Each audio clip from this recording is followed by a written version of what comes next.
Sunderland 1, Tottenham 0, and it feels like Groundhog Day every single time we play.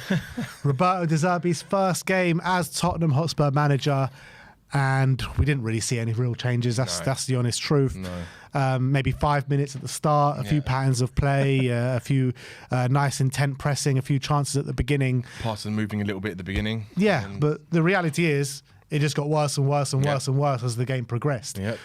We've lost. Nottingham Forest have gained a point. West Ham have gained 3 points. Leeds played tomorrow night. So relegation is getting more and more real every single time we play. And the reality is, right, we can talk about refereeing decisions, we can talk about this, we can talk about that. But from what we're seeing, these players are going to need to want it a hell of a lot more than what they're showing on the pitch right now. Because that second half display, you go in at half time, you know, with the game firmly in the balance, and you're thinking, go out there and show that you fucking want it. They did not show that by any stretch of the imagination. And I think that's the problem. Like we saw it. What our concern was, like, are they going to play like with intent for 90 minutes? But again, they did it for like 10 minutes in the first half at the beginning, and that was it. And then as the game went on, it got worse and worse, and they just. Again, it went back to the walking, the sulking, the heading. They feel like the game's done sort of thing, and the game's not even over yet. And the way it looked to us is what they were already checked out again. And yeah, like look, they go 1-0 up on the 61st minute.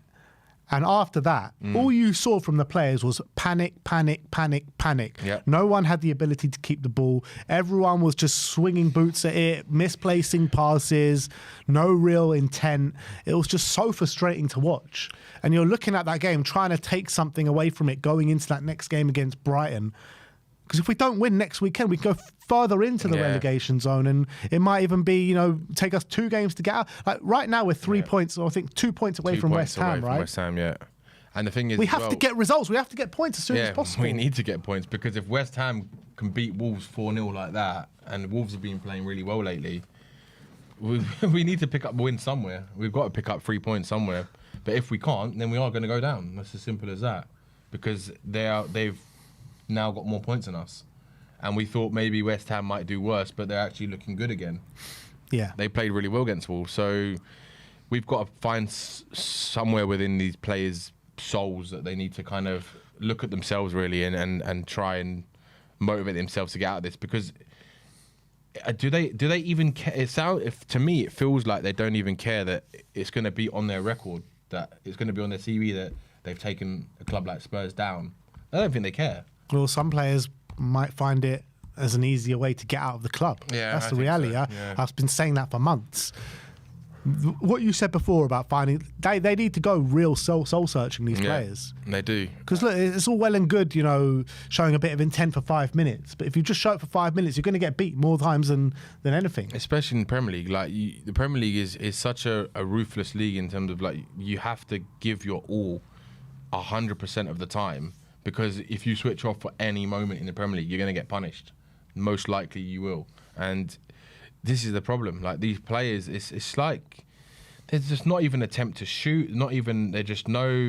It's just nothing there. The passes are overhit, crosses are overhit, or not enough players in the box, not enough players making runs. You saw it in the first 5 to 10 minutes. The players were doing pass and moving. You think, okay, you're starting to see a little bit of what they were doing in training, right? Yeah. And then after that, it kind of tailed off. And in the second half, it just went completely what we've been seeing in the last sort of 4 months, which is the players just standing around. When players are breaking, no one's making any movements. No one's helping their teammates out. No communication. It's just like there's nothing. There's absolutely nothing there. I don't know. It's just the way it looks now. It's looking more and more likely that we're going to go down purely because these players just don't care enough. It does look like it, and I've spent the last 3 weeks being like, nah, we're not going to go down. We're going to get something out of this Sunderland game. And it's just like, I do this every single game. I like go into it, say, yes, come on, we're going to get something. I put the fucking past defeat into the back of my mind. I'm like, all right, next game's the game that we're going to turn it around. And I thought after the first 5 minutes, all right, maybe there's something there. But there is literally just nothing there. And it's at hard. this stage, it feels like it's going to take a miracle for us to survive. I think it will. I mean, what's the stat that a manager coming in this late into a season at a team in the position that we've been in, I don't think anyone's ever turned it around. Yeah. So everything's against us. But look, we know we've seen stranger things happen in football. We've seen some crazy things. But at this moment, it's really hard to try and be optimistic that we're going to stay up. Even though I'm crazy to think that we probably will, we might still stay up. It is looking more likely that we're not going to stay. That is the crazy thing, right? Because there is nothing to suggest. There is nothing I've seen to suggest that Spurs can stay up. But there is a big part of me saying we are going to stay up. Because I just can't envisage us playing championship football next season. That's probably what it's like. I think a lot of fans, I don't think, are going to understand the actual reality of what it's going to be like to play in the championship next year. Because I don't think anyone in our lifetime, we ever thought we'd actually see us get relegated. But you look at the teams around us, they've all shown an ability to be able to get points on the board. Yeah. West Ham won 4-0 this week, and that is going to be a massive confidence booster. Not only that, but they've shown before that an ability to get points on the board. And Nottingham Forest, they've picked up 5 points in their last 3 games. And these teams all brought in players in the January window, and we refused to do it. And I think that's going to be the biggest mistake that this board have made ever in the tenure of this football club. And I'm trying so hard. I'm trying so hard just to stay positive and to back the team and have belief that we're going to stay up. But as every game passes, it just becomes harder and harder and harder. Yeah, it's hard to. I don't think I'd say I'm positive when it comes to Spurs. I'm more realistic, right? I still think there is until it's completely mathematically out of the question, we're going down. I still think there's a chance we can stay up. I'm not saying that we will, but I think there is a chance. I believe that we will, purely because of what we were talking about. But it is every game that goes by, it's kind of just looking worse and worse for us. And it just looks like where are we seeing the hope from? Where are we kind of seeing where the players even want it? Do they even want it? Or do they genuinely want to be they don't want to be here anymore? Look, for us to be able to survive, we're going to need to see fight in this team. Yeah, and right now we still haven't seen it. We haven't seen it. There's 6 games to go, Danny. 6 games. Yes, I know, it's terrible. It's like we're running out thick and fast. Like on that evidence and that basis, can we really say that we're going to go and beat Brighton at home next week? On that evidence, no. That's what I'm saying. So where are they going to find this from? But it would be crazy if Spurs somehow pull off a win in some way. But I think they need to go back to what they were doing when they were grinding out some kind of points. When just before Frank left, and we were getting some kind of points, and we were playing like rubbish, but at least we were optimizing like the corners and stuff like this. And I don't think we've done that enough.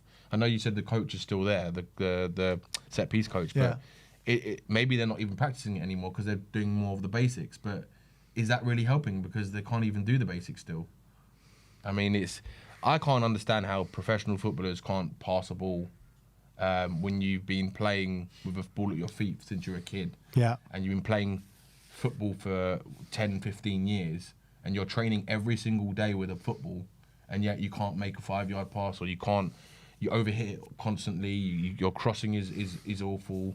I mean, how many times today did Porro overhit a cross? So many times. And it's like he's supposed to be the best crosser in our team. And when you've got the best crosser in the team not playing well, where's the crossing going to come from? And every time we got into a decent position today, the defining shot was always just so weak and so tame. How many efforts did we have? Like all our efforts basically today, meat and drink for Robin Lewis. It was.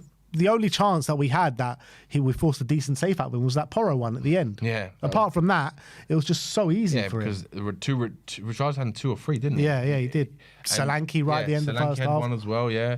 And they were just all poor. They were just, every single one of them was poor. Now, looking at these players, out of anyone on that pitch, does anyone come out with any credit? The only one for me, it seems like Kinski, and maybe potentially Gray, which he probably shouldn't have been taken off when he was taken off. I think the only other player, the changes didn't make sense for me today. No, the only other player I would have said I didn't understand was taking Richarlison off. because I thought even though he wasn't great, he was our most lively player. He was looking like the one who was trying to do something. I know he had some tame shots and stuff like this, but no one else was giving us anything, and he was giving us something. And it's not a lot to give, but it was more than what the others were giving us. Dominic Solanke, again, is just completely anonymous. Like, I didn't even notice he was on the pitch in the second half. Literally, he was shocking. Again. He come back after his injury, had 4 or 5 good games, scored some goals in Champions League and in the Premier League and etc. And then he's just, after the last kind of 4 or 5 games, he's just been anonymous. Like, he's been awful. And Richarlison's looked like the better striker, and yet Dominic Solanke still is getting picked up front by different managers, and I can't work it out. I can't work out why Xavi Simons didn't play again. Like, they waited until 85 minutes to bring on Xavi. I don't understand. Like, I said to you at the time during the game, 61st minute the goal goes in. At that point, we've got 3 changes ready to go. We've got Paulinho, we've got Pape Matar and Matisse Tel, right, all ready to come on. Those are the changes that he's making at 0-0. Yeah, and then as soon as surely, if we go 1-0 down, you have to rethink that, and you have to bring on a Xavi. We need more creative play. Like, why is he bringing on Paulinho at 1-0 down? It's strange, because you'd think that De Zerbi, being the manager that he is, he'd want to put on more attacking players, but for some reason he didn't. And whether that's something to do with Xavi and the way he is in training, I don't know. But every manager seems to have some kind of weird thing with Xavi, and he's not any manager's favourite yet. But what's more weird about it is that De Zerbi was talking him up in the press conferences. To be fair, De Zerbi was talking everyone up in the press conferences. Yeah, he's probably trying to do what we've been saying, like, give him a bit of confidence. They're best players. Because I felt it was a good tactic, because Thomas Frank, he was talking everyone down. He was saying, look, we were 17th last season. We're not this, we're not that. I don't like it. Like, I don't think it gives the players confidence. I think, you need to raise their level instead of like beating them down. You know what I mean? And he never said. He always came out and was like, "Oh, I've only got one world-class player here in Pedro Porro." Is that what he said? Yeah. Pedro Porro's not even world-class, I don't think. Well, that's what he said. So I mean, I'm looking at these players' performance today. I thought Doggy got worse and worse as the game wore on. I thought Porro was pretty rubbish today. Awful. I thought Gallagher had decent first half. He went terrible in the second half. Richarlison, I thought Richarlison was one of the only ones actually fighting for the time he was on the pitch. Bergvall was frustrating me so much. Like, he kept losing the ball. The thing is about Bergvall, at least he's trying things, but he's just losing the ball consistently. Time and time again. This is why I say, Ben, players like Bergvall are not ready for this level, because at this level you can't keep doing the same mistakes over and over again. I'd understand it if he's shooting on goal and he's if he was a Bruno Fernandes, right, and he was doing he was our most creative player, and he was creating a lot of chances. He was putting some great through balls going through and all this kind of stuff, and he's losing the ball. I can understand it. But when he's not doing anything else and he's losing the ball constantly, all he's doing is adding more pressure onto our defence. Because you lose the ball, and we gain it back, and he's lost it again, and he's lost it again, and he's lost it again, and it's just straight on the attack again. And that is the most frustrating thing. And this is why I say, like, players like Bergvall are just not ready for this level. They're just not. And then we got the Romero situation to talk about as well. So whatever you think about Romero, we still need him from now to the end of the season if we're going to get out of this. And it looks like that's probably not going to happen now. Yeah. De Zerbi has come in, 10 days ago now. Yeah. In his first week, Kudus is about to be back. He's out for the rest of the season, pretty much needs surgery. Yeah. And now it looks like Romero's probably going to be out for the rest of the season as well. It's just like, can any managers ever get any luck at this football club? Nope, definitely not. Not for a long time anyway. And it doesn't help when you can't create your own luck, because we've got a board like the board we have who don't help the situation. They only make things worse. So it makes it even harder to create your own luck, because I believe you can create your own luck, but it helps when you've got everyone kind of pulling in the same direction. Clearly, it doesn't look like it. Yeah. You've got players pulling in different directions. You've got a manager who wants to get more out of the players. You've got a board who don't even know what they're doing. You've got Langer who has got no idea how to do his job. And it's not a coincidence that since he's come in and he left Villa have gone up to the level they are. 100%. And we've gone to a team that's basically going to go to relegation. So for me, it's kind of like we need to start also looking at next season. And for me, if Langer and Vinay are still there, then I've got no hope that we're going to get back up. Like if we go down, that's So the worrying true. thing. These guys, they have to lose their job at the end of the season. Yeah, no doubt. They have to. No doubt. There can't be. There is nothing to tell you or nothing to suggest why they should keep their job. No. Nothing. But again, the only thing that tells me that they could keep their job is because the people above them have got no idea what they're doing. Yeah. So they'd rather keep them than have to sack him and bring someone else in or find someone else. That's the only thing that I think. But if we go down this season, and it's looking very likely that we can, this board have just got so much blood on their hands. It is unbelievable. It is unbelievable how they can let an institution the size of Tottenham, with the facilities that we have, get relegated into the Championship. Like, how is that even a possibility? They clearly didn't care enough because... Yeah, they clearly didn't care enough because they could have done something in the January window. The fact that they bring in players like Kolo Muani on loan and are given Pauline as a good player on loan, you would have thought, okay, then why don't you just bring in some players on loan or some free or whoever just to help get by for the rest of the season, so we don't have to worry about going down, because it's going to be catastrophic if we go down. Yeah. Yeah, so it's just a sad state of affairs at this football club, and I genuinely just don't know where to turn anymore. It's just like, like I said, you know, I try so hard to get positive and to believe in this team. And every game, I'm like, maybe this is the game, but it's not coming, is it? Not at the moment. It's not coming. We're not seeing it. We're not seeing every game. There's nothing to take away from it and being like, next game's the game. Yeah, we're not seeing any fight. We're not seeing nothing. There's nothing that we're getting from this football team. And you talk about the January transfer window, and we had this conversation at the time about selling Brennan Johnson. And it's like, yeah, fine, sell Brennan Johnson. I've got no problem with selling Brennan Johnson, but you cannot sell him if you don't bring in a replacement. That is just, it's just there's no thought to it. As much as I wanted Johnson gone, I didn't want him to be in the Tottenham team anymore. But I was basing that on the fact that I didn't think that we'd get rid of him and then not bring in someone. They sold him on the first day of the window, right? So they had the whole window. Not only that, but Kudus got injured the day after that. Yeah, and so they had a whole month to bring someone in. They didn't. Yeah. And it's not like, you know, they say, oh, January's a hard month to do business. What bollocks? Because Bournemouth bought in Ryan. You know, Fulham bought in Oscar Bob. Yep. These players would have been valuable for us from January. They could have done something. Season. Yeah, I would have taken them on loan. I would have taken some players to help, but they haven't done it. And now we're stuck with this squad that have no mentality to get out of this. Completely unbalanced. And it's just like, what are we hoping for here? And also, there's no belief in this team. You can see it. There's no fight in this team. You can see it. Yeah, it's just. I don't know what's going to happen. The way it looks right now, it looks like we're going down. Like, that's what it looks like. I don't know how it's going to end. Yeah. Or where we're going to pick up points at the moment. Because we're worse at home than we are away. So, Brighton at home, are we going to get anything from that game? Don't know. No idea at the moment. Who have we got after Brighton? After Brighton, I think we got like Villa away or something, don't we? No, Wolves. Wolves away, then Villa away. Lovely. It's a great combination right there.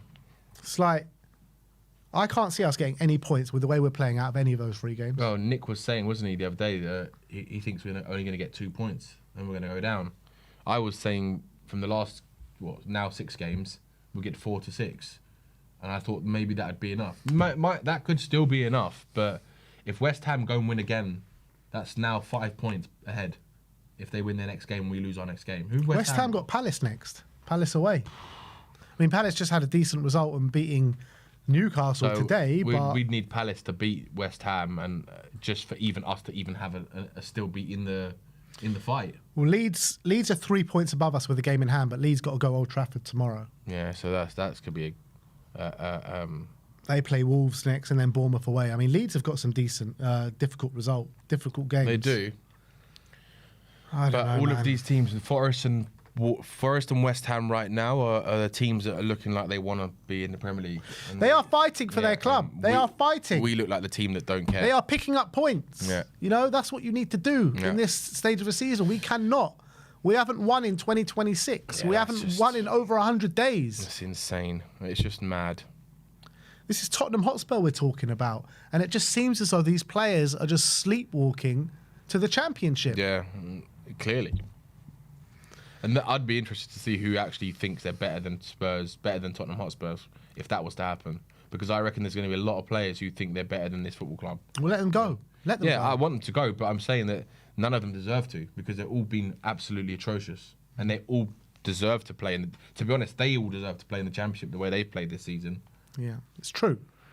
When you're looking at it, I've always said to you, Danny, that I feel like the quality of the players that we have are better than what we're showing right now. However, on the flip side of that, what they've shown this season, they've shown that they should be going down. They should be getting relegated. Last season as well. I know there's different, but on the overall of last season, apart from taking out the Europa League, we still lost 22 games in the league. And maybe, I'm not saying it is, but maybe the psychological effect of like getting too used to losing, because we had to focus on that, and that's why we were seeing more intermittent results in the Champions League, because it was a knockout tournament, and we seemed to be playing better football in the Champions League. Obviously, it's different football anyway in general, but where they were so used to being allowed to lose because we were focused on something else, that it kind of just followed through to the season, and they were still not really trying, and they've forgotten how intense the Premier League is, so they're just not playing as intensely as they need to actually compete in this division. Yeah, all right. That's what it looks like, but yeah. Well, there you have it. Sunderland 1, Tottenham 0. Spurs just getting closer and closer to that drop. Let's get into a few super chats before we start to bring on your guests.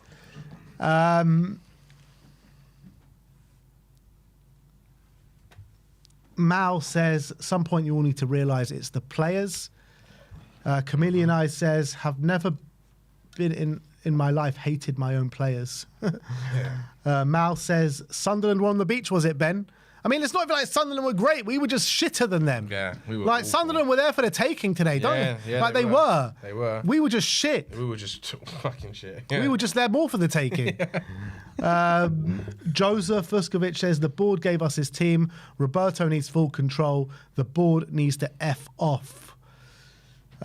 Sonic Exotic says, if we don't get a result versus Wolves, we are done. Say goodbye to 70% of the fan base, as everyone has had enough of the board, and this is the end of an era.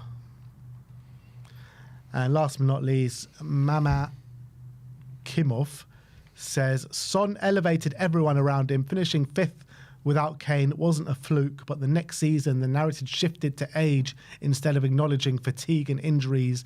The same happening at LAFC. I mean, also 100% Sonny raised everyone around. Yeah, him. Definitely, because of the type of person he was, and people wanted to do well for him, right? But in that first season with Ange as well, we've got to remember that we were playing one game a week. We were not in Europe, and that has a massive detriment.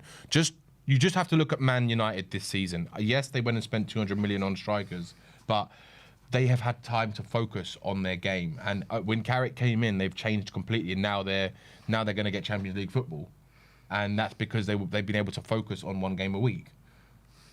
So it makes a difference. Yeah. Look, let's move on. Let's move on, and it's time for you people to have your say. And a welcome back to the fan show. Who's this to Mr. Brian Dagel. Oh, Brian Dagel, that's it. Brian, give it to me, man. Good afternoon, brothers. Everyone in the chat. What can we say? What can we say? The one thing I do start with is... Brian, I think your connection is pretty poor. All right, let me just move. Let me move. So Be He two sounds like the way sets. Tottenham played today. I know, literally. Give me 2 seconds. Let's see if it can improve. Take you on a walk. Hope it gets the You cold there, one Brian? percent. Give me all right now. You sound like how Tottenham played, Brian. Very slow. Okay, wait, let me just turn out and I'll straight back in. All right. All right. Give me 2 seconds. All right, we'll wait for you, Brian. Brian is trying to sort out his connection there because it didn't seem great. All right, we'll just wait for him to... We've got the Chelsea-Man City game here on the background. I'm just praying that Man City can get the result today. Yeah, I really hope so. It'll be amazing if they do. Do you think Arsenal have bottled this league? I said, Ben, at the beginning of the season that Arsenal are going to bottle this. I said, after what they've done, right, with how much money they spent and the players they bought, they have to win this league. And if they don't, they will be the biggest bottlers in footballing history, because to be at the top of the table that long and bottle it, you can't have a worse like failure. And for me, I think they will bottle it. If Man City win today, I think that pressure is going to be so high on them, and I think they're going to bottle the Champions League, and I think they're going to bottle the Premier League too. Hopefully. Yeah. Let's see if his connection's any better now. Brian? Is it better now? Yeah, Yeah. that is better. Yeah. You see, I took the hoodie off. That must have been it. Yeah. You cold That over must have there been in it. Canada, Brian? Mate, do you know what? It's dropped a bit today, but the rest of the week it's going to be glorious here. So the weather's resembled Spurs. But as I was going to say at the beginning, I will give one player a lot of credit today, and I'm going to give it to Kinski. Yeah, absolutely. I think Kinski, after what happened obviously in Atletico, they got him on the ball at the beginning. He was keeping his foot on the ball, but do you know what? He made a couple of great saves, or desperate saves. But the thing that I loved about him the most is after Romero went off, he had that bang to the head. Straight away, he was called into action and dived down low. Yeah. And you thought some of these players might have been a bit thinking, like, I've just had a head collision. So do you know what? He couldn't do anything with the goal. Made a couple of saves. Compared to what, obviously, he had to deal with in his last game, I think he is the one player that actually takes some credit off the pitch today. Yeah, absolutely. Yeah. I completely agree with you. Who is our best player today? Made a really good save at 0-0. I don't think he put a foot wrong today, Kinski, or a hand wrong either. I thought he was fantastic, and also you got to say about the mental strength to come back from the Atletico Correct. game as well. Correct. It's just a shame the other 10 players ain't got the mental strength to fight. Yeah. So fight. know. And Ben, you and I, we speak a lot, and I'll say to you, and I think the big problem we've got is West Ham, Forest, and Leeds have all had this relegation struggle and battle and previous experience to get the job done and how to navigate around it, where we've only got Richarlison that's really been there, and I think it's telling, isn't it? Yeah, I thought I saw Richarlison fighting today. Yeah. You know, particularly He in was the the only first one. half. Yeah, he was the Only only one one. here. And why did he I get taken couldn't off? believe- Why did they take him off? Mate, honestly, one of my mates here in the Scotland Yard said, do you know what Mawani reminds me of?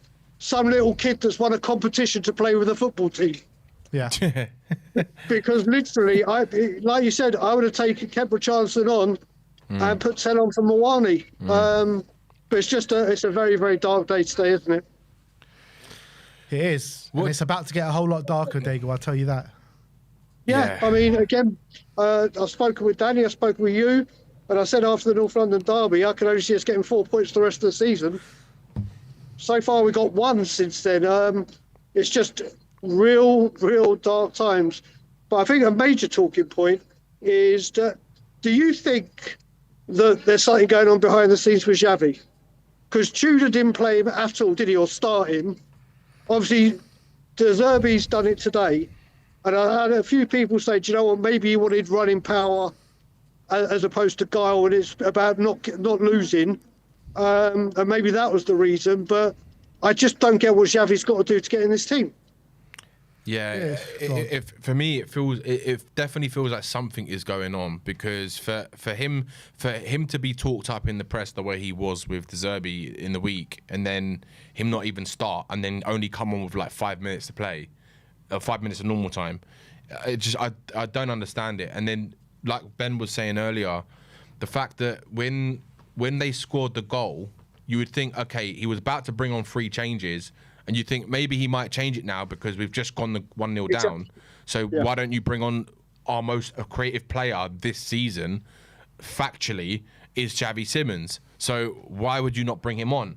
But the fact that he didn't, there's something going on. There has to be. Whether or not the player is completely checked out and he's like I don't know, maybe months ago was like, I don't even want to be here anymore kind of thing, like after a few months in. Maybe it could be something to do with that, and he doesn't want to be here, and they're going to try and use him sparingly if they have to. But who knows? Who knows what it is? I don't know. The reality is, Brian, he started 1 game since the beginning of February, and he scored 2 goals in that game. The second leg against Atletico. You know the other thing, like you were saying, Danny, about mentality and everything I've seen of Xavi, like interviews with the club when he was talking about with his family and the dementia and everything when the Spurs did that, try to promote dementia and get the word out there. And then there's been a couple of interviews away from the club. He seems like such a humble, down-to-earth guy that literally, I don't think it's mental. Honestly, I don't think it's a mentality thing with him. I don't know if it's Tudor again wanted to be more defensive. De Zerbi, from what we know, doesn't be defensive. So maybe he's not seeing something just yet. But I'll tell you what, honestly, Ben, I came on the show when we signed Conor Gallagher. And we were all like, this looks like, obviously, the perfect player for Frank or whatever. We saw what he'd done at Chelsea. We saw what he'd done at Palace. He's done the 1 assist for Solanke. I think that's the only thing I can remember. Yeah. He was shocking, particularly in the second half. Yeah. Like, what does he do? The goal. He just let him drive, didn't he? Oh, that was awful. Mate, the way he just went past Conor Gallagher, it was like he didn't know where he was going, the player. Mukiele just was able to stroll in. Yeah. No challenge, no one uncontested. Yeah, it's just madness. How is that okay in a relegation battle to show those traits? It's disgusting. Well, this is the thing, and this is why, like I've said to you before, I just don't understand the Kumbaya sing-song welcome the players, because they do this shit. Yeah. They do this shit. And it just, when I see people going, it was the best part of the day, it's like, well, how sad is that the best part of the day is your day out to welcome the players? And then they perform this. They just, there's no fight, passion, desire, dedication, commitment. You look at the people like Pat Vandenhout, Calderwood, Steve Sedgley, David House, Paul Allen, Paul Watt. We could go through a list. They always fought. They always did everything. Whether they won or lost, you never doubted the commitment, the desire. Do you know what the difference is, Brian, from those players you just mentioned and the ones we've got now? The ones we've got now all got the mentality of being boys, whereas those players you mentioned were men who fight, right? The players that we've got now, they're too mollycoddled, they're overpaid, right? And they think they're better than they are, and they think that they're better than the football club, which is why you're seeing the arrogance from some of these players is ridiculous. They're just arrogant. They're completely arrogant because they think they are better than what they are. But and I was saying to Ben just before you came on that it seems like that they were so accustomed to being allowed to lose, because last season with Ange we had to, from January apparently we were focusing on the Europa League, right? That the players they stopped fighting in the Premier League games, right? And it's just kind of continued from the back end of last season, where there was no fight whatsoever. And there was a little bit at the beginning of the season, but then after that, there just was no fight. And they turned up when they want to. And I kept saying throughout the season, they just turn up when they feel like it. But now they don't even feel like it. So... But it's not even that. You look at it, we're all of a similar age, or I'm a little bit older than you guys. But if you look in the Premier League era of like the potent forwards we've had, whether it be a Ginola, whether it be desk under Pochettino, whether he Berbatov, Keane, or Berbatov, Defoe, whether it's Defoe or Crouch, whether it's Son and Kane, there's always been something there. And if you were told, all us Spurs fans, during even the Berbatov and Keane days, that this is going to be like what we have up top, that Tottenham Hotspur will always have a creator, a guy that could pull the rabbit out of the hat and win a game on his own. There's just none of them. It's been poor recruitment. It's been, I mean, we can't even buy luck. And I heard lads went to try and buy it, and it came back with bad luck. But those players up front you're talking about, where, like Solanke, for the past, we were talking about it over the past 4 or 5 games, he has been shocking. He was a ghost today, nothing in his play today. Moani falls down at any sort of like little touch that he gets. I mean, what are we hoping for here? Because these players are just shocking. Ben, Danny, I don't know what the chat think, but I think Destiny did more up top than bloody Solanke did. Almost got that free kick on the edge of the area. Like, he was literally going forward. We've got nothing. But he was doing nothing, Brian. He did a few crosses into the box, but other than that, he was awful as well. I thought Destiny was poor. Danny, I'm not disputing that, but I'm saying our left back did more up top than the £65 million striker we bought. Oh, Dominic Solanke's a joke. Should never be playing for Spurs. That's what you got to look at. And the subs, I mean, when you're trying to chase the game and you swap midfielders for Paulinho and Sarr when we need to score, I mean, it's just a mess. I know we've got the injuries, and obviously it looks like Romero's done. Yeah, it looks like Romero's completely done. Don't know what that was. I've never seen him like that on the pitch before. Mate, I think he's crying because he thinks it's a bad one, and he knows he ain't going to the World Cup. Yeah, 100%. That's what we were saying. 100%. That's literally. At one point, I thought the tears might have been because I thought Kinski. Remember when Hugo got knocked out by Lukaku? I thought it was going to be like that, and that's what I thought he was crying about. But then when you saw Kinski carry on, you got to think he thinks his season's done. Yeah. Yeah, for sure. Those were World Cup tears, mate. Nothing to do with Tottenham. Yeah, nothing to do with us. Nothing. Of course not. That's why I can't wait for him to leave the club, to be honest with you, Brian. Well, Danny, this is the problem. If it is an ACL or something, we ain't going to be able to sell him this summer. Don't. It's true.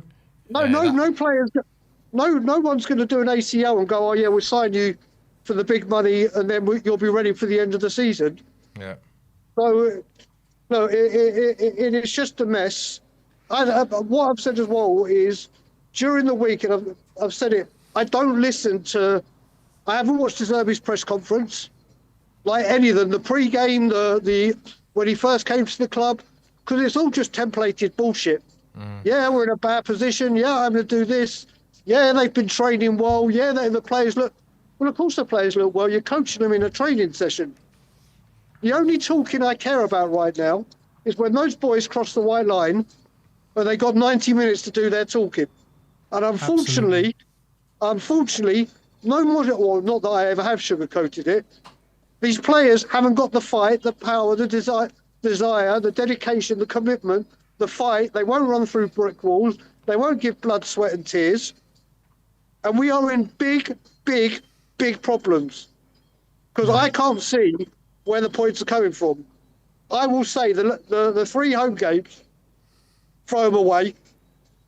Throw them away. We know what our home form has been like in this shithole of a new stadium. Yep. There is literally, our home form is, how have we had the same amount of defeats in our new stadium for the Emirates, for the filth, in 20 years? Yeah, I don't understand. I mean, that stat is just damning. Yeah. That tells you everything you need to know. Yeah. Exactly. And I just can't see, like you said, whether we stay up or go down, there's going to be a mass exodus. Yeah. And the type of players that want to come, and this Andy Robertson link, ENIC is showing you in front of your face club signings, and we're not even going to hide it anymore. Yeah. We've got. Do I think he brings experience? Yes, but he's 32 years old. Liverpool are getting rid. And do you think any of the other top 6, or let's say the big five plus the side chick, which is us. No, none of them are going to sign him. Yes, it will be experience. I'm being honest, Brian. I'd take him over with Doggy right now. Mate, well, Doggy won't get... But this is the thing. You got Sousa. You got Spence that can play there. We need a new goalkeeper, new centre-backs, midfield and a front line. But we're going to sign a left-back where we've got Destiny, Spence and Sousa. People like Destiny, Spence, they all need to leave this football club, in my opinion. That's just me. Mate, listen, well, there's not going to... The fire sale, you've got to look at it. But Spurs need a new goalkeeper. Yep. Spurs need a complete new front line. Yep. When the Paulinho stays or what, the midfield, and we're looking at a left back. I mean, it's all paper talk and bollocks. We don't know even what division we're going to be in, but it's just a normal, typical league. The thing is with Robertson, right? I would have taken him in January, give us that experience that we needed till the end of the season. Agreed. But now he's not going to come till the summer. There's no point of it. Well, there's no point going for Andy Robertson in the summer. Yeah, and he'll be on over 100 grand a week. Yeah. Yeah, probably, yeah. So, look, one last payday. That's it. That's all he's coming for. Mate, normally people go to America or the Saudi League or whatever. Now it's just the old players who just come. We're opening up an OAP section. Do you know what's funny, Brian? What I find funny is that we've spoken a lot about in the past how we don't pay the wages for the players, right? It seems that they want to pay the wages now, but it seems to be for the wrong players. So it's still an issue with the recruitment because they're trying to get the players in, but it's again the wrong players, and they're paying the wrong players stupid money. And when you do that, it makes it even harder to shift them out the football club. So like again, it goes back to the recruitment. But don't worry, we've got Johan Langer. He'll save us. Oh mate, great recruitment. I mean, how the guy's still in a job? We have Johan Langer. We've got him working under Vinay as well. Oh mate, supercalifragilistic fuck off Venkatesham. Needs to be the new song. That's the song that should be sang at Brighton, nothing else. But yeah, I thought Sunderland weren't even great today. We just let them do whatever they wanted, really. I thought it was just such a shocking performance, shocking tactics, shocking substitutes, shocking fight. Everything about it was just embarrassing. But I genuinely believe Brobby should have been sent off, shouldn't he, today? Definitely. I mean, first of all, I hate blaming the refs and going blah, blah, blah. But first of all, probably how he didn't get a yellow card for the Romero foul in the first half was just shocking. I don't think any of ours were a penalty. But some of how Brobby, was it Brobby that pushed Romero into Kinski? Yeah, he did. So, I mean, there were some decisions that were not the greatest. Joe, I just want to get rid of VAR altogether as well and just let it even itself out. But you might get your wish in the Championship next year. Oh, yeah, there is that. There is that. But, yeah, it was just like you said, Ben, like you said, Danny, it was just a meh performance, wasn't it? You thought they'd come out bottom three and you'd see some... Talking to Ryan yesterday, and it was like, if we lose, let's just show some fight and show there's something there to build on. Nothing. Well, unfortunately, I don't think there was there? No, nothing. And the fight just got worse. Like from when they scored till the end of the game, just panic setting, didn't we? Doggy was doing some crazy shit. Nobody could put a 5-yard pass together. It just got worse and worse as the game progressed. Yeah, but I'll tell you what, for the first 6 or 7 minutes Xavi was on, we didn't even give him the ball. I know. It's mad, isn't it? As he touched the ball, it was a wrong time to bring him on. He should have been on sooner. Yeah. But let's just hope De Zerbi's got an uninterrupted week. Let's just hope something happens and God help us at Brighton or at home to Brighton. Absolutely. We need divine intervention and divine luck. Mate, he's doing well at Preston. Bring him home. That's the key to everything. Bring Alfie back. I'm down for it at this moment in time. Yeah. But you know what? Spurs getting relegated to the Championship. You might see Divine in a Spurs shirt. Mate, I will do. And then the first thing I do is DH number whatever he's got and Divine on the back. Fantastic. Well, that's to be done. Brian, always a pleasure, my friend. Everyone in the chat, tried to have a great week. And We'll go again on Saturday. Danny, it's good to see you, brother. Ben, brother, a pleasure as always. And as always, Enoch, Vinay, Lange, out. See you later, Brian. Couple more super chats. It's from Sonic Exotics. If we don't get a result versus Wolves, we are done. Say goodbye to 70% of the fan base, as everyone has had enough of this. Have I said that already? Of this bloated end of an era, blah, blah, blah. Or did you? No, I have read these ones, actually. Christopher Berger says, even if we go down, there's no guarantees to get promoted next season. We could rot in the championship for years. Who stays, who goes? I mean, I think we should let's save that conversation for when what seems as though what is inevitable happens right now. But let's go on to our next guest, Chris. Hi, guys. Chris. Hello. Sunderland 1, Tottenham 0. What's your reaction? Embarrassing. I didn't see nothing from today at all. It's like De Zerbi came in and implemented what Tudor done. The same front three, the Richardson, Colomani, Solanke. Why are we playing 3 strikers, left wing, right wing, and striker? It makes no sense to me. We have Mattis Tell and Xavi available on the bench, or available to even start. Why are we starting Colomani and Richardson over them two? I would have personally gone for Richardson up front, because Solanke's done nothing for us all season in that striker position, apart from that Man City game. I'll start Richardson on the left. Oh, no, sorry, Tell on the left. Richardson up front. And maybe Xavi on the right. Try that out. Try something new. Why are we not starting Xavi today? Why? Yeah, I agree why you're not starting Xavi. But I was saying before the game, or in the preview to the game a couple of days ago, like, with the players that we have at our disposal, I don't think that you can play with wingers, because we just don't have enough wingers available to us. Let's get square pegs and square holes. Why not go a 3 at the back with wing back system? You know what I mean? Why not go 3-5-2? Then we tried it on the Frank, though, and it didn't work. Yeah. It's not about formation, though. It's about how you play it. And if De Zerbi plays it in a better way, in a more pressing way, in a more aggressive way, then it might work. It could work, but then I don't know, because we've seen fight back with Tudor and Frank. I just don't know how it would work on. We saw 4 at the back with Frank as well. I know, but we looked better in the 4 at the back on the Tudor. We did. When we played 4 at the back at Anfield, we got the point there. And who we held to Liverpool? What was the game? Forest at home. I know, Atletico, wasn't it? So Atletico, we played 4 at the back that game. We looked a lot better. And he went back to the 5 back and we looked crap. And then today, obviously, we're back to the 4 back. And I don't know, it's just a lack of creativity. Bergvall was so poor today. Yeah, he was. But, and he was meant to be I guess he was our creative outlet today, and he'd just done nothing for me. Gallagher, again, horrible. And that mistake of selling Johnson in January, I was all for it. I thought it was the right time to sell him, maybe, get the money in for him. But go and buy a replacement alongside Gallagher. If you want to bring Gallagher in, buy a replacement alongside them. We sold our top goal scorer of last season, and we replaced him with Conor Gallagher and a Brazilian left back, Sousa, who we don't see play, by the way, when Udogie wasn't fit. And it makes no sense to me. And then Porro, I know Porro has quality in him, he does, but it's so clear to me that he's been so overpaid all season long.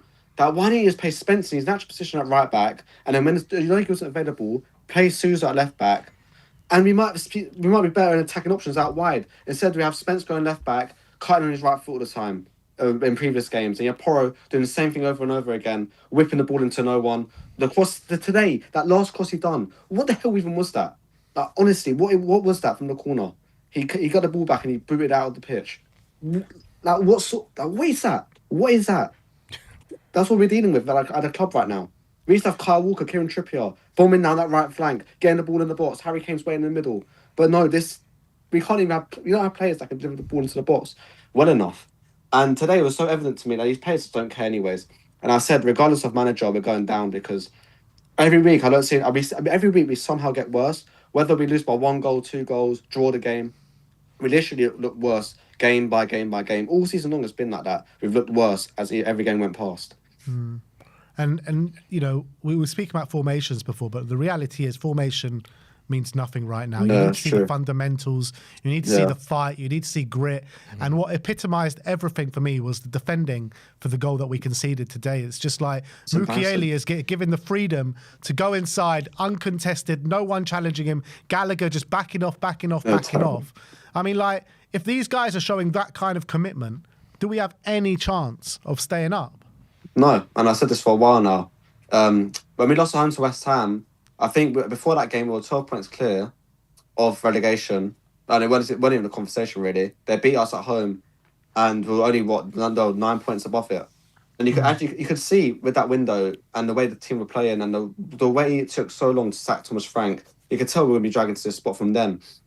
And then like that today, they said about Gallagher defending there. It's just so poor, but we've seen that all season long from all these players. Van der Ven there, yeah. I know it's a very lucky goal, it's a very lucky deflection, but put a stronger leg out, man. Like, why are you just putting that little leg out there and it's just going in?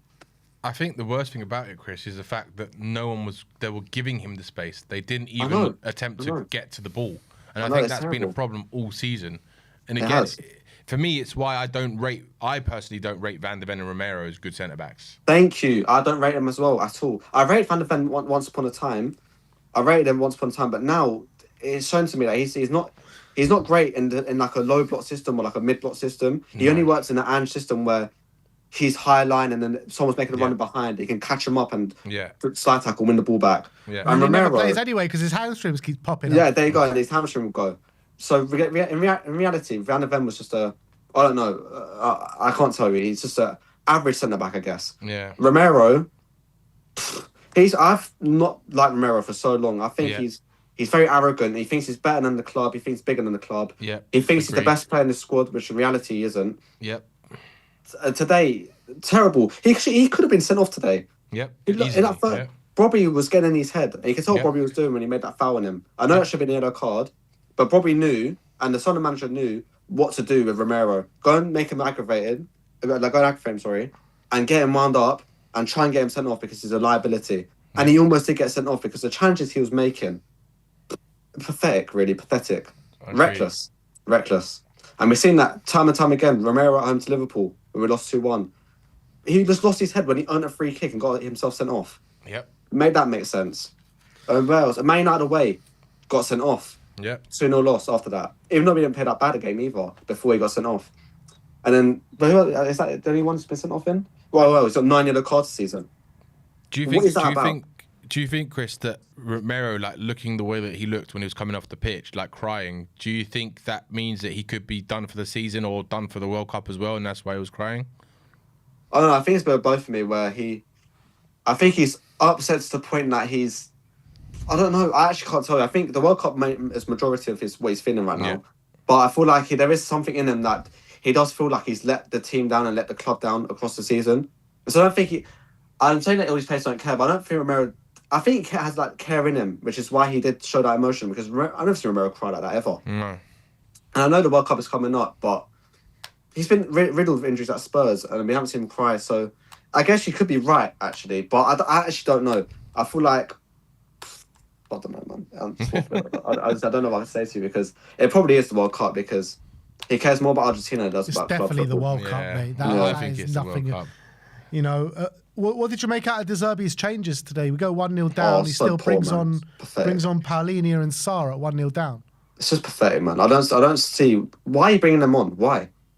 Sarr does nothing. He actually just reminds me of a weak version and a worse version of Musa Sissoko. He doesn't do nothing. Yeah, I agree. He don't do nothing. Sissoko would like have some sort of physicality about him and get the team forward. Sarr don't do nothing. He gives the ball away countless times. Paulinho just goes backwards all the time. He can't make a forward pass as a central midfielder. It's quite poor, really. And who else we sub on alongside them two? Tell, yeah. I mean, Tell had the possible job to do anyways. Like, I feel bad for Tell because Tell has been our most threatening player of recent game weeks, and he gets dropped to the bench today. Well, he wasn't threatening at all when he came on. Yeah. I know, but then neither was Xavi. But them two, when they both started together, it's the most threatening we're looking to attack for all season long, probably against Atletico. Yeah. But then Tudor obviously went to that Nottingham Forest game, started Tell, not Simmons, and you can tell we missed that creative play in the midfield. Today we missed that creativity. I said before in the game in my little preview I done that I don't see where goals coming from today. Like we had no creators on that pitch. Maybe Bergfeld was what De Zerbi was thinking, but Bergfeld has just come back from a long-term injury. He ain't that player to take us forward. And he ain't old enough and he ain't experienced enough to do that. Also, and every time I see Bergfeld play, I'm so sorry, every time I see Bergfeld play, I don't see what's so special about him. Agreed. I don't see it. Every Spurs fan seems to hype him up from it. Like I see all Spurs fans saying, "Oh, he's so good." I don't see Bergfeld being so good. I think he just works hard and that's about it. I mean, that is the minimum effort. They should all work hard, and I respect that from a player. But with Bergfeld, I don't think he has no quality to him, in my opinion. I don't think so. I haven't seen it anyway. Yeah, I agree. No, with that. definitely not. And I feel like any player, Chris, comes out with any sort of credit today. No, not Kinski? One. No, not one. Kinski, I respect him for obviously carrying on in the game and starting today. You know, making some vital saves, I guess. But he's done his job today. Minimum. Yeah.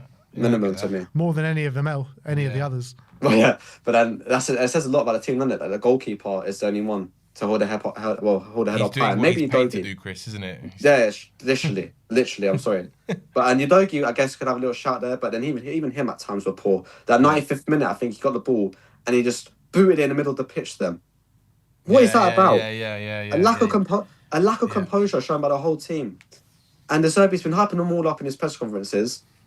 Oh, the players did really well training. I remember De Zerbi's first training session on Twitter. Everyone was saying, "Oh my god, the players really loving it." But guess what, guys? We saw that under Antonio Conte as well. The players loved him, apparently, and loved his training session. But look at how that ended. Yeah. The thing is with Antonio Conte, though, we got an initial bounce with him and ended up finishing top 4. Because he's a top-class manager, Antonio Conte. And we De Zerbi won. Yeah. We had Kane as well. No, don't forget, I do rate De Zerbi as a manager. But the difference between him and Conte was that Conte actually won stuff. De Zerbi hasn't won nothing. And the last time he was involved in a relegation battle, I think it was Bellanova in Italy, and he was relegated. That says a lot. And I know he was the best manager available, I guess, but we threw, 80 million at him. If he does keep us up in tow, I think it's 80 million. Where was that money in January? Exactly. Where was that? January was the time to panic. It was, and the board didn't think that, because they sacked Frank when? Middle of February. Yeah. It's just pathetic. The whole club's a joke. It is, and then you have people like me. I'm actually such an idiot. I buy tickets to go to this club every home game. Like, why do I do it to myself? Why? I'll see you next Sunday, mate. You will. I bought tickets yesterday. But honestly, I don't see where we got our next win. Do you guys see where we got our next win?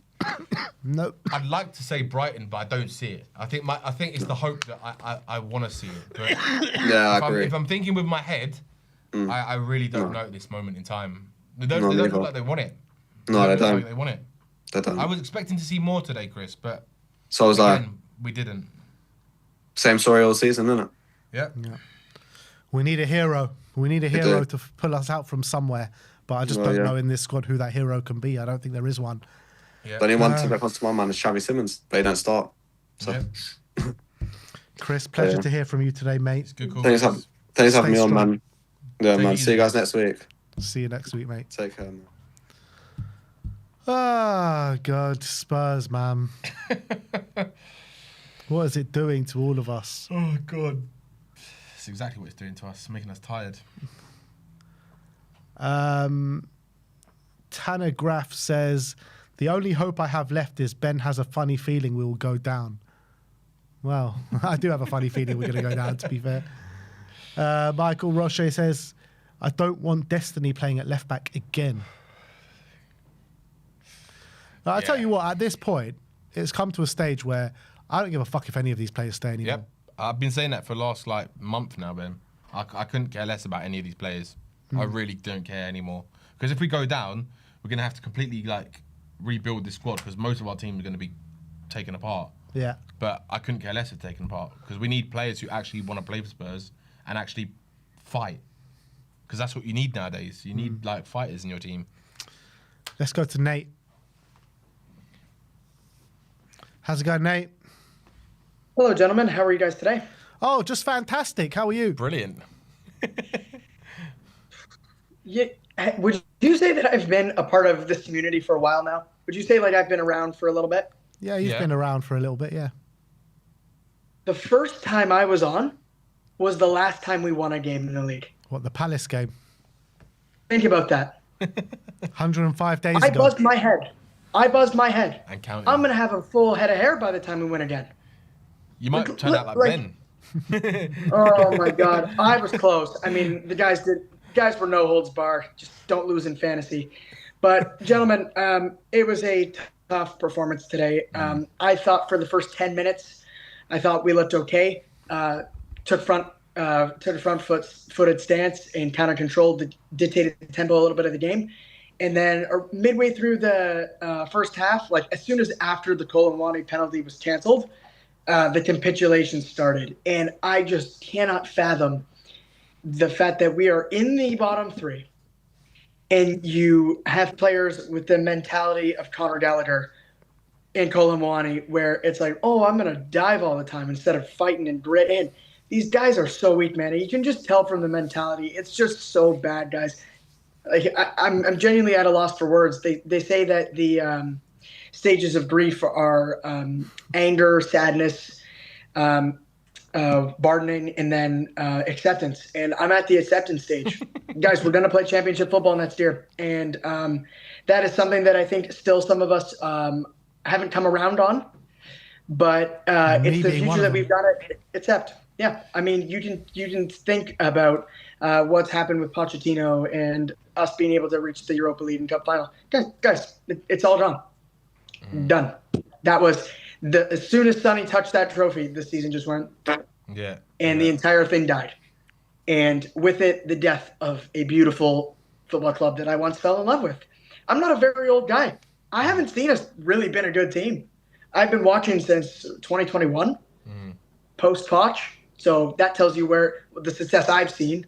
And like you hear all the stories about like we used to be so good and these players, Brian always comes on, the players would fight. And it's like I can't even picture it because the players we have now are the antithesis of that.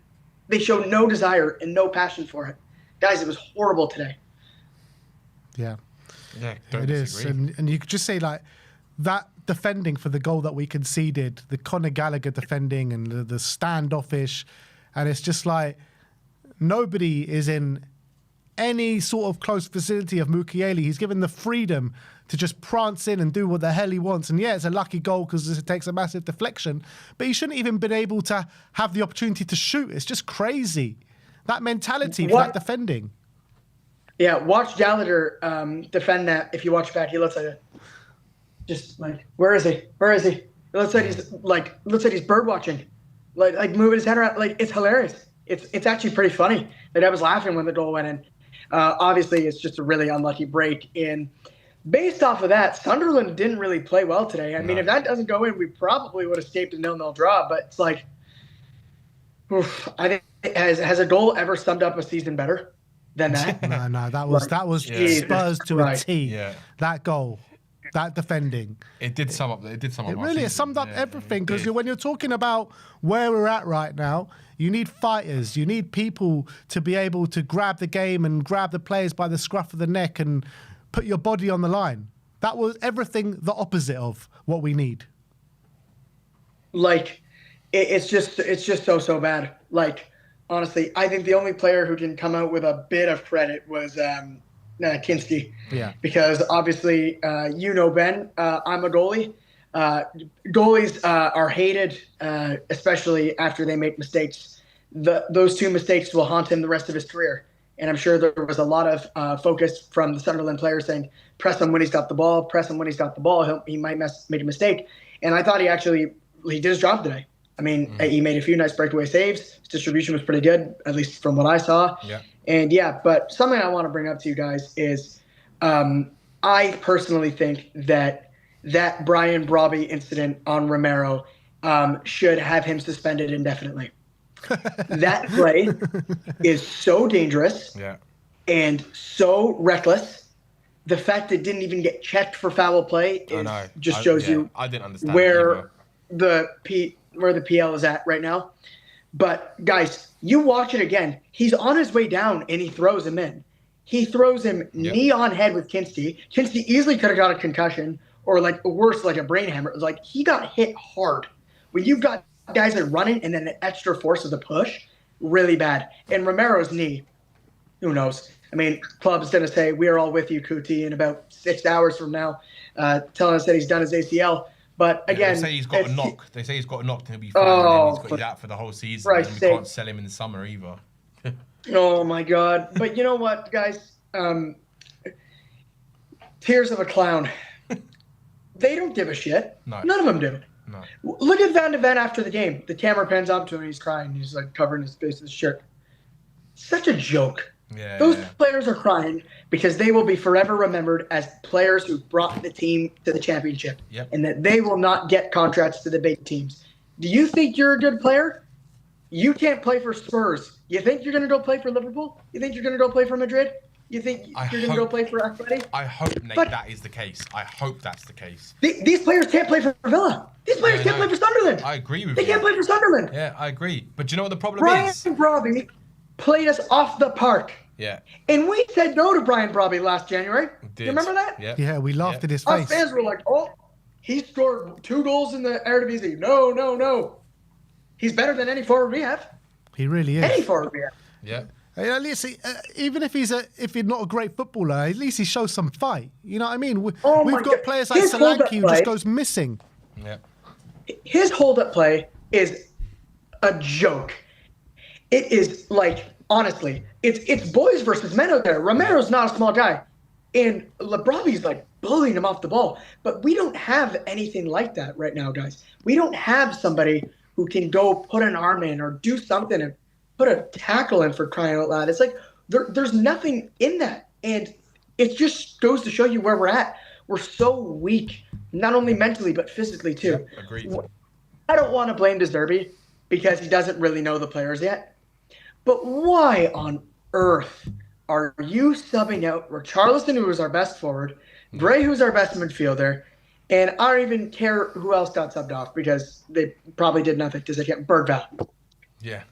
Like, I'm telling you guys, and like I just said, I think that if Stell always says, and I don't want to sound wild, but if it takes us getting relegated for Enid to sell the club, I will bite your hand off for that. They won't sell the club if we go down. They won't sell the club if we go down. The value of the club will be too low. Oh, okay, but they'll lose everything. They'll lose their NFL sponsorship. They'll lose F1 sponsorship. They'll lose Premier League revenue for. Why would they lose the NFL sponsorship if Spurs go down? It's still a great stadium to play NFL in.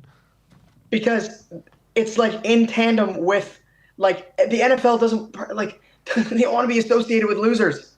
The NFL wants to be, all right, we're playing at this stadium that is one of the best teams in England. It's a luxurious stadium, but like the overall brand of Tottenham Hotspur, it's a great brand that we're partnering with. Is it? They built a business, killed a football club. The Tottenham Hotspur Stadium. The Tottenham Hotspur Stadium is still going to be a great brand. We're still going to pull in the best boxing fights. And that's the problem, guys. We're going to steal the great NFL games. We're going to bring in all of those still extra events. It's just the football team that is always going to suffer. And listen, like, honestly, at this point, like I don't know how nobody has like Johan Lang has blood on his hands for not doing anything in January. And also, guys, Conor Gallagher is going to be the worst signing of the season. Like, hands down, going to be one of the worst signings of the season. He is so poor. And you can, Atletico must have been laughing when we came with £40 million to come take him off their hands. Like, he's terrible. He's just really, really poor. But I think the essence of this problem lies at nobody gives a shit about Tottenham Hotspur Football Club. They all think that they're above the club. Yeah. Romero, Van de Ven the most. Honestly, I have 2 Mickey Van de Ven jerseys in my room. I've given 2 of them away at this point. I don't know what's happened, but there's been an ego shift in that guy. And he's like, ever since he had to go with the fans away at Bournemouth was the turning point with him. I don't know how anybody can look at that guy as a leader and anyone look at him as a good player. He's an average box defender at best. Yep. He is terrible in the air. Terrible in the air. Agreed. Robbie jumped over him like at least twice. You're right. He's rubbish in the air. He's injury prone as hell, and he can only play in a highline system. Yeah. Guys, the only way we stay in the league, and it hinges on one thing, is if James Maddison can play again this season. Yeah. Because that is the only player in this entire squad, besides any of the academy graduates, who give a shit about the team. Yeah. And that will be the hint that our whole season hinges on Madison's right knee. All of it. If he can play, we will stay up. Mark my words. If Maddison gets in a game, if he can get in before 4 games left, like if he can play after the Wolves game, I guarantee you we'll be safe. If he can't, we are nailed on dead. Done, boys. It's so sad. I kind of agree. I think it does rely heavily on like a player like Maddison coming back, because I was heavily relying on Kudus coming back because I thought he'd be another quality player. So him to be out, if we can't get Maddison back in for at least the last couple of games. Also, you don't know what state he's coming off from an ACL. Like he's not going to come back in and hit the ground running. He's better than Simons. I would rather Maddison with one leg than have Xavi Simons play the 10. Honestly, I'd rather Kulusevski on his hands, like literally on all fours. I'd rather have like running around like a dog. Honestly, they're so bad. They're so bad. And honestly, you need one of those two to come back. Honestly, I said Maddison because he seems closer than Kulusevski, because Kulusevski's probably fighting the war at this point. Who knows where that guy is? But I don't know, boys. I think it's if any fan in the comments or watching this or anybody still thinks that we're not in a relegation battle or that we're too big to stay up, guys, a rude awakening's coming.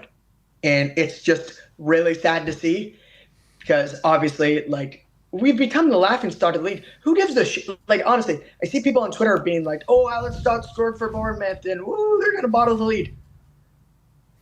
It just that whole mindset and attitude just goes to show you how much of a bigger club they are than us. That we can only get happy when they lose. Yeah. Because we can't win. How sad is that? Yeah. You got guys on Twitter being like, "Oh, Brian Alex got in. He's proper Tottenham." You think he grew up a diehard Spurs fan? You still think he wants to come? You really think he wants to come in the state we're in? Not a chance. People, wake up. Who gives a shit about if Arsenal bottle the lead? We got to save ourselves. We've got to pray that Arsenal beats West Ham in a few weeks' time, because they're competing with us for relegation. Yeah, yes, it would be hilarious for them to go down. Yes, it would be hilarious for West Ham will be clear of us by then. At this rate, honestly, like, at this point they will be, because, like, honestly, I mean, Johan Lang. Do you think we're going to get any points, Nate, between now and the end of the season? Can you read the fixtures? Do you have them out, or do you know what they are? You got them, man. We got Brighton next. Okay, Brighton home or away? Home. Brighton's at home. We'll pick up a draw if we're lucky. I say a 2-1 loss. Wolves away. I think we'll get 3 points there. I think we'll win 2-0 because they're that bad. But at the same time, they'll probably beat us. Villa away. That's the way it's going. Who away? Villa away. Villa away. 4-0 loss. Keep going. Leeds at home. They've got something to play for, because they'll beat us. They'll beat us. They'll win 2-1. They'll beat us. Chelsea away. Yeah, we're losing that. We never win there. It doesn't matter how shit they are. We never win there. And Everton at home. Draw the most. So you're going for... What's that, 4 points? 5 points? Around 5 points. 5 points. That 5 could be points. enough. That could be enough, yeah. That could be enough. That could be enough. Probably not. And if that is enough, it just goes to show you how bad the Premier League is right now with the bottom three. Yeah. I don't think it will be enough, to be fair, 5 points. I don't either. And at this point, I hope they get relegated, because I hope that you can build a team of players who want to play for the team. Because you know damn well that, like, everybody talks about Luka Vuskovic and, oh, we've got this talent on our hands. You don't think someone's going to go snap him up if we go down? Of course they will. Of course they will. He doesn't even want to play. He wants to stay in Hamburg. He doesn't want to play. Yeah, these people are like, oh, Vuskovic is going to... Romero can go in the summer. Van de Ven can go in the summer because we got this guy coming. He's not going to play. Guys, he's not going to play. He will not play one Premier League game for Spurs. Mark my words. Not one. And sure, we'll make 40, 50 million off him. but he'll be one of the best defenders in the world, and we'll just get such a low fee for him. But honestly, guys, like I don't want to take up too much more time because I know we've got other guests coming in. But I want to leave this with you. I asked Sim and I asked Stell when I was on last. If we go down, how long will it take for us to go back up? Because you look at Leicester, who won the league 10 years ago, it won't be one who year. are going to get relegated to League One. So I'm curious, with these players, like how long do you think it's going to take? I reckon 2-3 years minimum. How sad is that? Yeah. How sad is that?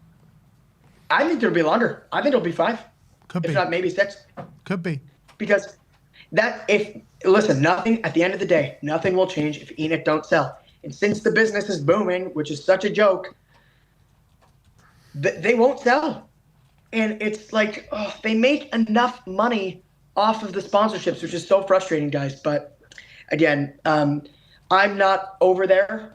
I think I'm honestly looking at maybe doing my schooling over in London, over in Essex or somewhere if I can get a scholarship or something, because I would love to be a part of the community, because there's people who physically can protest and make change. But like, all I've got to say is that if you care about this club that we all love, anybody in the chat, anybody watching, that you will go protest, because it's the right thing to do for people like me who can't make my voice heard.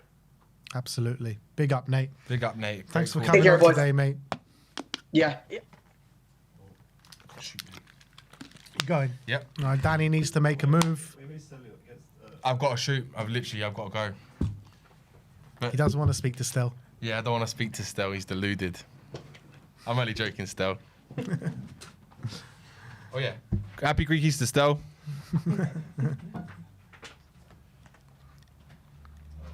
All right, let's bring him on. Stellios, happy Greek Easter, my friend. Thank you very much. Happy Greek Easter. Greek Orthodox Easter, actually, to everyone who celebrates. And here I am, people. Here I am. How are you, Ben? How are you doing? I am fantastic, my friend. I'm absolutely fantastic. Fantastic. Talk to me. What did the Zerbi show you today? Well, before we start, okay, we must cover some important matters. There's only one important matter. So a 1, a 2, a 1, 2, 3. We're on our way. We're on our way to Stellios. We're on our way. How do we get there? I don't know. How do we get here? I don't care. All I know is Tottenham's on their way. We're on our way. We're on our way. Just being positive, right? You've got to be positive. I'm glad someone's happy. I'm glad someone's happy. Got to be positive. Listen, I get told I'm negative. I'm being positive, right? I'm bringing the positive energy. This is what people ask for. What's positive energy? Stelligation is not positive energy. Stelligation, hit the reset. Needs to happen, man. Needs to happen. Look. We have got a crisis within the club that is deeper than anything I've ever seen in all the years I've supported this club. We're just deluded, Ben. We're completely deluded. A lot of fans today thought we're going to get a draw, we're going to win. When we did our predictions on the Spurs 5, I was the only one that said we're going to lose today. I said we're not going to win, right? In the group chat today, you were saying, are you looking forward to 3 points today? And I said, Ben, we're going to lose today. And I will come on and speak to you after. And you said, looking forward to it, right? So I stuck to my word. I always look forward to speaking to you still. We were never going to win today. We were never going to win this game today. And the reason is there is no evidence to back it up. Correct. Sunderland are a difficult team this season. They're a really difficult side. And we are playing the worst football in the Premier League. There is no team that I watch and I think you're actually worse than Tottenham. And it pains me to say that, because there is zero joy out of watching this football club. Nothing. But we want to have street parties. We want to have bus parades. You know, just got to be positive about everything and anything. We are positive about negative. We are constantly trying to be positive about the negativity. It doesn't make sense. It's madness. De Zerbi's first 4 games when he was the Brighton manager, he lost. He didn't win any of his first 4 games. It's because his system takes time. And when we hired him, I was chatting to you and Sim, and I said, you asked me the question what I thought of De Zerbi, and I said, I like De Zerbi. I think he's a really good coach. I like the way he plays football.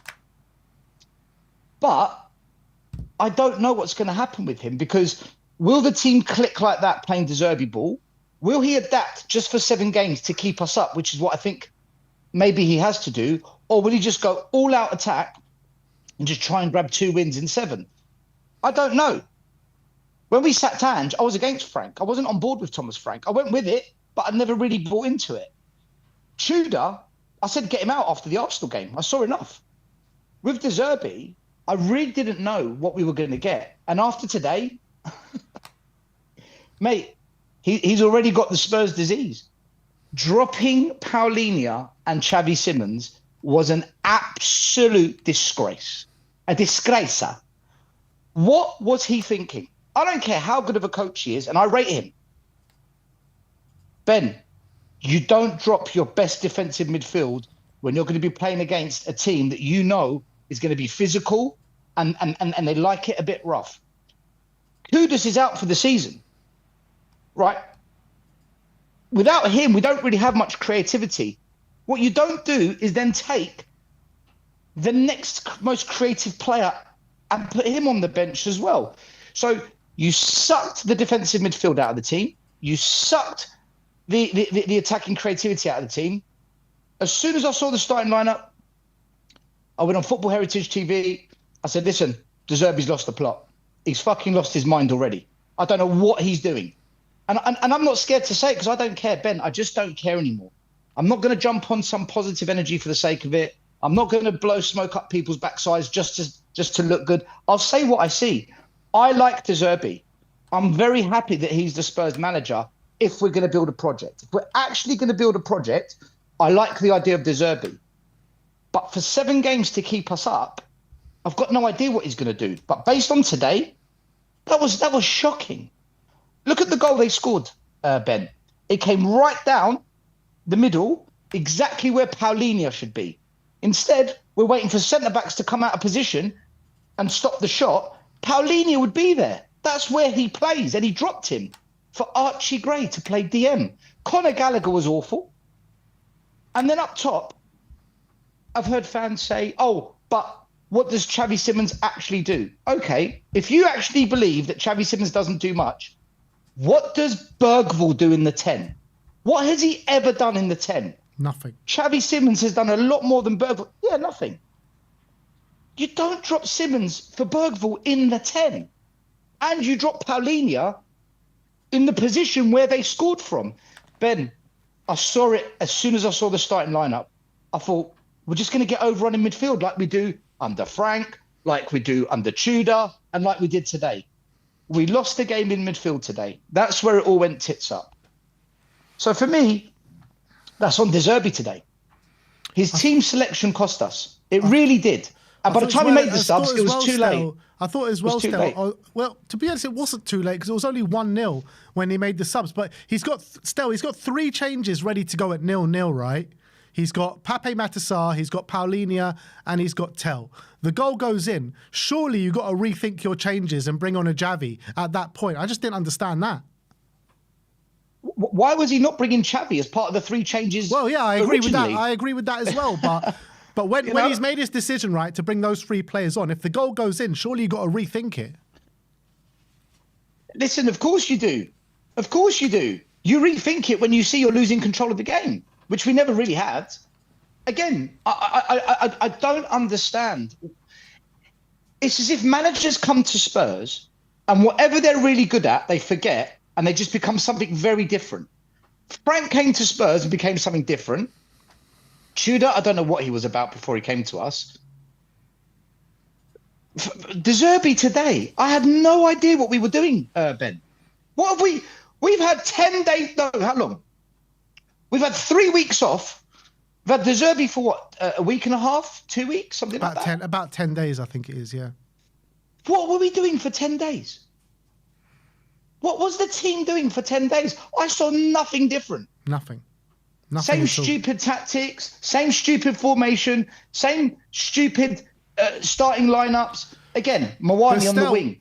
Stop playing Mawani on the wing. He can't do it. Mawani's not a winger. It's ridiculous. But the reality is formation, manager changes, all of this is all bollocks. It doesn't mean anything if the players can't show the fundamentals, if the players can't fight, if the players can't put the challenges in, if the players can't win their duels. All this formation bollocks don't mean anything.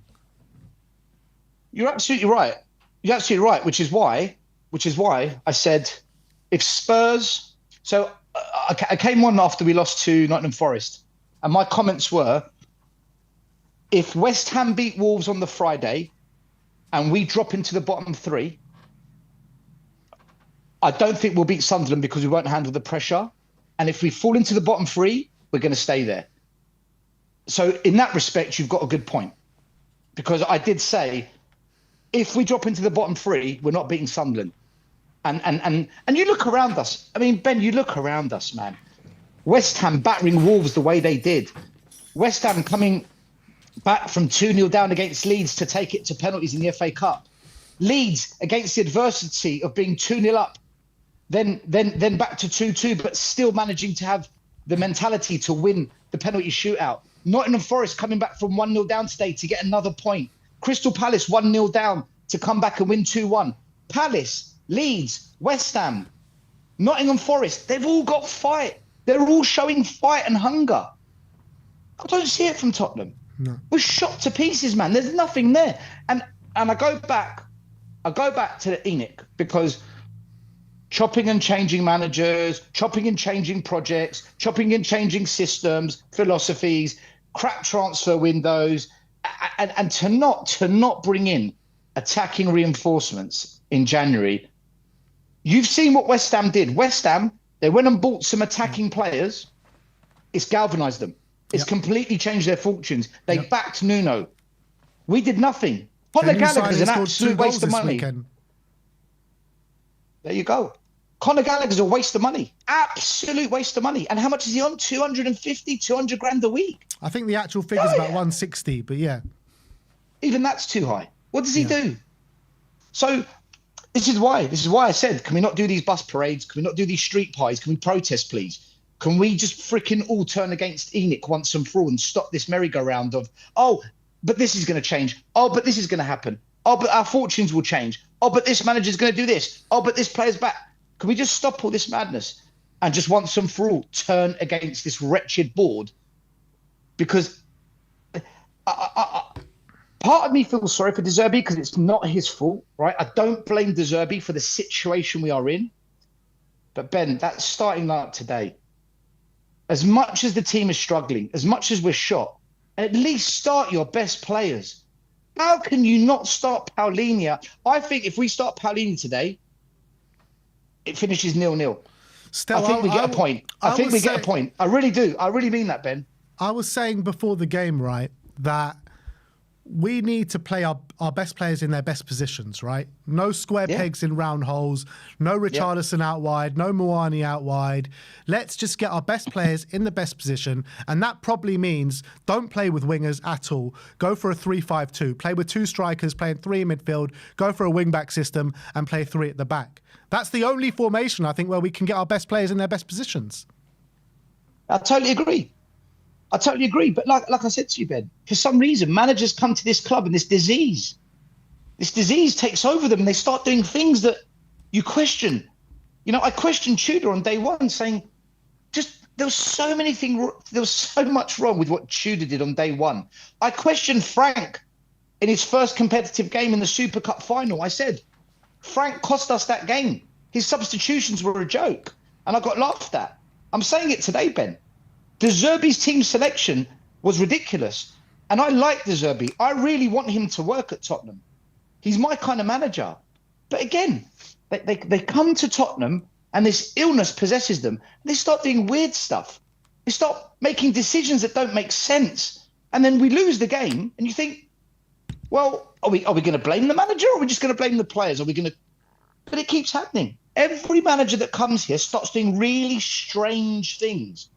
And I don't know, man. I'm actually beginning to believe we're cursed. We've been cursed for a long time still, yeah. A long, long time we've been cursed for. But I just want to go back to your point about the parade and stuff before the games and all that kind of stuff. Like, for me, Yeah. I get, you know me, I've been at most protests since they started. Yeah. I'm completely anti the board. I want to get them out as much as anyone else does at this moment in time. However, I am one that thinks that we have no chance to stay up if we're going to, be negative in the stands. And I think that positivity, I don't even think being positive is, a guarantee to stay up. I'm not even that deluded to say that. But I think it gives us that slight more chance that maybe they can get a bit of confidence from the stands. We haven't seen it as of yet. But Everton, when they were doing all the parades and stuff before the game, they lost their first game 4-1. But they didn't stop there. They carried on going and carried on going. They ended up staying up. And the fans were the 12th man in all their home games. So I think that the Spurs fans need to carry on backing the team and carrying on moving forward with it. I'm not saying don't back the team. I'm saying don't stop the protests. Don't stop the heat on Enoch. Romero came out in January and he fired shots at the board. Romero fired shots at the board. And half our fan base had a go at Romero. Half of our fans turned on Romero for firing shots at the board. I was one of those fans saying, finally our players are standing up to Enoch as well. But if fans want to, I'm not saying, I've never said don't back your team. But these same fans are the fans that walk out at 2-0 against Forest. These are the same fans that walk out at 3-0. And these are the same fans, a lot of them, who stayed behind to boo the players at the end. You can't pick and choose when you want to be positive. And this is what's happening. Like, how many fans travelled up to Sunderland today? 6-hour drive. Fuel prices have gone through the roof. Right. Fuel prices have gone through the roof. So it's 3,000 fans that have probably paid about £100 in petrol, £30 for the ticket, £50 on food, drink, beer. So a £200 trip. And they get served up that. I don't think those fans were negative today. I could hear them the whole game. I don't think the fans are being negative. But when the whistle starts, our fans have constantly backed the team. Yeah. Right? I'm not saying don't do that. What I'm saying is we've got to unite against this ownership at the same time, because every week we don't protest, they get a free pass. They get away with it. There's no pressure on this ownership. And what will happen is, if we do get relegated, there'll be a protest at the end of the season when everyone's on holiday, when the players aren't there, when the board are in the Bahamas, or they're in Barbados drawing up their plans for the championship. It's too late then. That's the point I was trying to make. I'll tell you what, Stel, it's not happening in mass where it should be. I completely agree that this, the board should not be getting a free pass week in, week out. I sat in the West Stand on the borderline of the block of Vinay and Lange a few weeks ago against Nottingham Forest.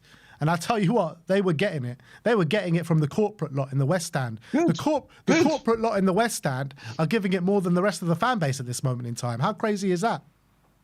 Well, yeah, because they're paying $100,000 a year to watch this. Yeah. They're paying 6 figures to have a corporate box.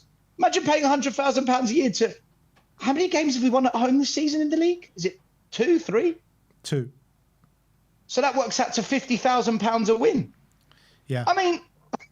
And some of these guys, all of these guys, to get a ticket there, you need to sign up for 3 years minimum. So they're actually under contract to pay the same price for 3 years. Do you know what I would do?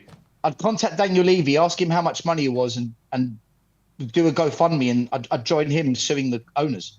Yeah. I'd actually team up with Daniel Levy and say, let's sue him. I'm in. This contract, they misled me with this contract. There's got to be a loophole I can get out of this. If you need any support with your lawsuit, I'm in. Look, jokes aside, Ben, I don't think we're getting out of this, man. I really don't.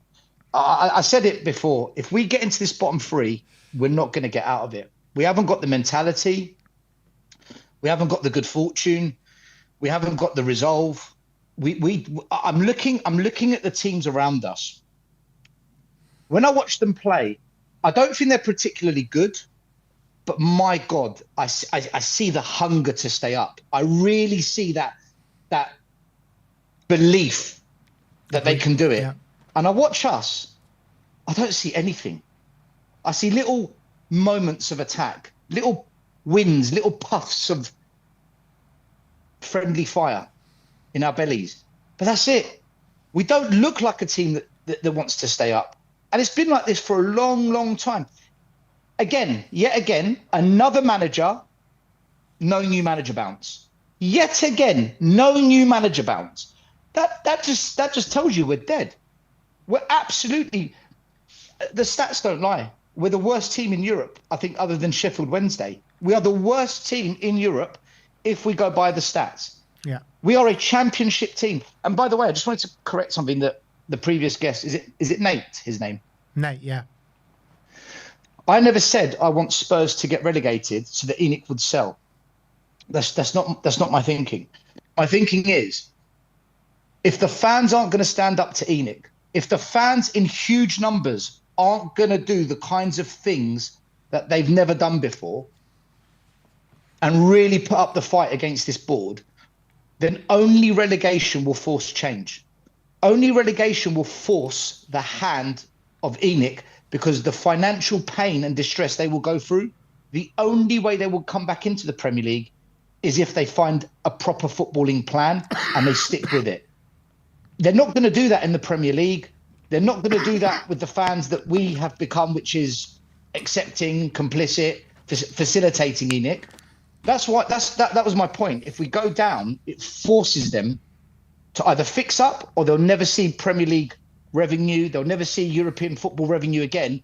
And all those 25 years of hard work to take Tottenham from where they bought the club to where it is now, it will all diminish very quickly, and all that hard work will go out the window, and they're the ones that will feel the most pain, because it's their pockets. And to answer the question that you asked, Nate, I think there was a question, how long do you think it will take for Spurs to come back up? He asked us, yeah. He asked you, yeah. As long as it takes 1 year, 2 years, 3, until there's a proper footballing plan where football comes first, where they actually start giving the academy kids a proper chance. We'll be down there for a while, Stel. We'll be down there for a while. And do you know what, Ben? Pochettino, Sammy, you better clip this for your shorts, okay? This is a big one. I'm going to land the minerals now. Pochettino said we need to go for a painful rebuild. We've got a beautiful house, but we don't have the furniture. Proper football clubs, like the scum down the road. By the way, if they bottle the quad, I'm gonna come back and just do a parade. I'm going to take some kind of parade. Up, by the way, listen to me. If the quad bottle is on, the quad bottle is on. Never been seen before. You think you know me? You're going to see things from me you've never seen before if they do it. I'm telling you, you haven't seen anything yet. If they blow it, we are having a North London is ours parade. We are going to have a North London is ours parade. In the Championship, yeah? Wherever. Championship, the Moon, North London, wherever. We're going to celebrate something. We are going to celebrate something this year, right? We are going to find something to celebrate. Pochettino said we need to go for a painful rebuild. Proper football clubs, like those losers down the road, they finished 8th twice. That was the pain. And they said never again. And they fixed. Yeah. Now, whether they win a trophy or not, the point is they are knocking on the door every season. They fixed up. They just need a proper manager. If they get a proper manager, Arsenal can win a lot of trophies. They just need the proper manager. They've got the squad. We don't want the pain of finishing mid-table 17th to wake us up. Because we've been in that situation and it hasn't once woken us up. We finished 17th under Ange. It didn't wake us up. We were in a relegation fight, or we were sinking towards it back in January. Did we back the manager? No. Did we have a plan? No. So, pain of where you are in the league isn't the pain that wakes us up. Going down is that pain. Painful rebuild. The most painful thing for this club is to be in the Championship and have to rebuild. But Poch said to us, we need to go for a painful rebuild. He was spot on. We never went through it. We never ever once went through that painful rebuild. We had a chance when we finished 17th last year because that was painful. We had a chance in January to start it because it was becoming painful. Ben, as a club, We didn't want to go through the painful rebuild in the Premier League. We've had the chances to do it. The painful rebuild is relegation. Poch called it, but when he said it when we were kind of just beginning to drop off the top four. Poch weren't talking about relegation, I'll tell you that. Correct, but he was saying we need. But his painful rebuild probably meant we would finish mid-table a couple of years whilst we recycle the squad. Just like Arsenal did with Arteta, they finished eighth, no Europe. It was pain. For a Big Six club, that is painful. That's what Poch meant. But we didn't want to listen to him when the time was right. And we've gone on this 6-year roller coaster of nonsense. We've wasted £900 million on a very average squad. We've gone through 7 different managers, God knows how many coaches, football directors, head scouts, new chairman. We never wanted to properly, painfully rebuild whilst we were in the Premier League. The Championship forces us to do it, Ben. In the Championship, there's no choice. We're going to lose top players. We're going to have financial restraints put on us. We're not going to be able to keep sacking managers because we won't be able to afford the compensation. We are going to have a plan, and it's going to be very painful to go through. But at some point, we've got to go through that painful rebuild. We can't keep doing this, Ben. We can't keep going through this every single year. Before you know it, you're going to be 60 years old. I'm going to be 70 years old, and we're going to be moaning about the same thing. Tottenham needs to go through a painful rebuild. We didn't want to do it when the chances were there to do it when we were in the Premier League. The Championship, it forces the painful rebuild. My God, will it be painful? But we will come out of it the best we've ever been. And when we rise back, we will be the best version this club has ever seen. Mark my words. You can't guarantee we will be the that best. Still, because we will be the best Tottenham that ever. We're going to be able to attract is going to be nothing. We'll probably come back in the Premier League in 5 years' time and go straight back down. We went down in the 70s. We came back. We won the FA Cup. We won the Carabao Cup. We won the UEFA Cup. It's different now. It's different now. We are more powerful now. We are a more powerful club now. The football landscape has completely changed to back then to what it is now. Our business model has also changed. Relegation matters a lot more now than it did then. 50% of our revenue comes from events outside of football. We're a different machine. We are a different animal to every other animal that's ever been relegated. Tottenham Hotspur, the business they've built, which is a very good business, that's the one thing we compliment them for. We are going down as a well-oiled, well-drilled business. We will find a way. And when we rebuild, when we finally go through that painful rebuild we were supposed to go through, we will come back the best Tottenham we've ever been. Why can't we do that by staying up? Because we will never build in the Premier League. It's too comfortable, Ben. They never ever do it in the Premier League. Yeah, but every summer these window. Last 2 seasons, surely that's alarm bells. Surely they have to do something. Surely. Ben, there was alarm bells in January, and we did nothing. And Lange had the disgrace to come out and say to us fans, we couldn't find anyone available that betters the squad. How dare you? How dare you disrespect us with your lies? They told us that Frank is staying, and Frank told us I've had really positive meetings with the owners. He got sacked 3 weeks later. They do this all the time, Ben. They lie. They lie to us. They always lie. Yeah. And they'll do it again, which is why relegation will put the kind of pain that they need to go through. Not you and me. We don't deserve it. We don't deserve it. But they need it because we will never go for that painful rebuild again. It will never happen. We'll just we'll repeat the cycle. Look. By the way, forget what I Sorry, 1 second. I've got a call coming because I'm on my phone. All right, I'm back. Can you hear me, Ben? Yeah. Okay, sorry. I just had to hang up on someone. It's all right. Forget what I'm saying, okay? Forget what I believe needs to happen to this football club. We're probably going to get relegated anyway, Ben. It's gonna happen. We're not going down. I can't believe it.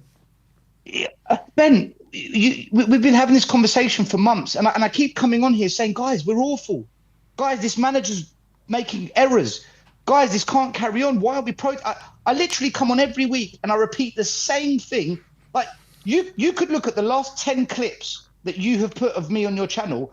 They're all the same, just a different title. I say the same thing every week and it gets worse and worse and worse. De Zerbi's come in today, makes the same stupid mistakes that we criticised the previous managers for. The team looks like it's got no fight. The football we're playing is still crap. There's no decisions going our way. None.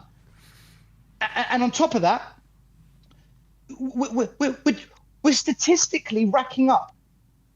Every single week, we're statistically racking up worse and worse and worse stats. We are in full-blown relegation form. We are the worst team in Europe other than Sheffield Wednesday. Facts. So you say we're not going down, we're not going down. Ben, there's nothing to back that up. Nothing. You might Nothing be at right. all. You might be. No, you might still, be right. I agree with you. There is nothing to back up me saying we're not going down. This is pure delusion, pure hopium, poor copium, whatever it is. I just cannot believe that Spurs are going to be playing Championship football next season. I just can't do it. I'm in denial, pure denial. Everything I've seen suggests we are going down. I don't think we're going to win another game this season other than Leeds United at home. I think we'll beat Leeds United at home, and that's it. I don't think we're going to beat Wolves away. I don't think we're going to beat Brighton next home game. I don't think we'll beat Villa away. Definitely not going to beat Chelsea away. Everton last game of the season will be a draw. I think at best we get 1 win and 3 draws. 6 points is the most we will get. I said 8 points on the Spurs 5 on Monday. And that included losing today because I predicted we'd lose. I'm downgrading it to 6. How many points do you think we need? 6 points. How many points do you think we need to stay up?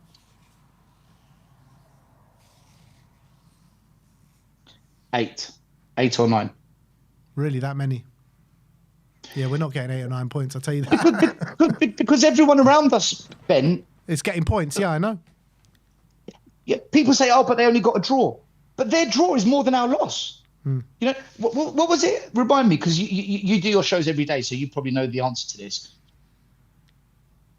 When we went into the January window, so when we had a chance to back Frank and actually give him some players to just try and turn the season around, how many points were we ahead of West Ham United and Leeds and all these teams? I think it was about 9, more than 9 even.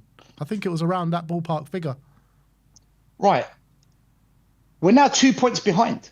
Yeah. That's an 11-point swing. Yeah, I know. And they're still going. They're still fighting. All these teams are still out there hustling. We can't hit a barn door with a shot. We can't create any clear-cut chances. Defensively, once we're under pressure, we look shaky. We've picked up yet another injury today. Romero, MCL. God knows how long he's out for. Another problem. So it's just... There's nothing positive to cling on to, Ben. Like I get accused of being negative so much. I agree with you.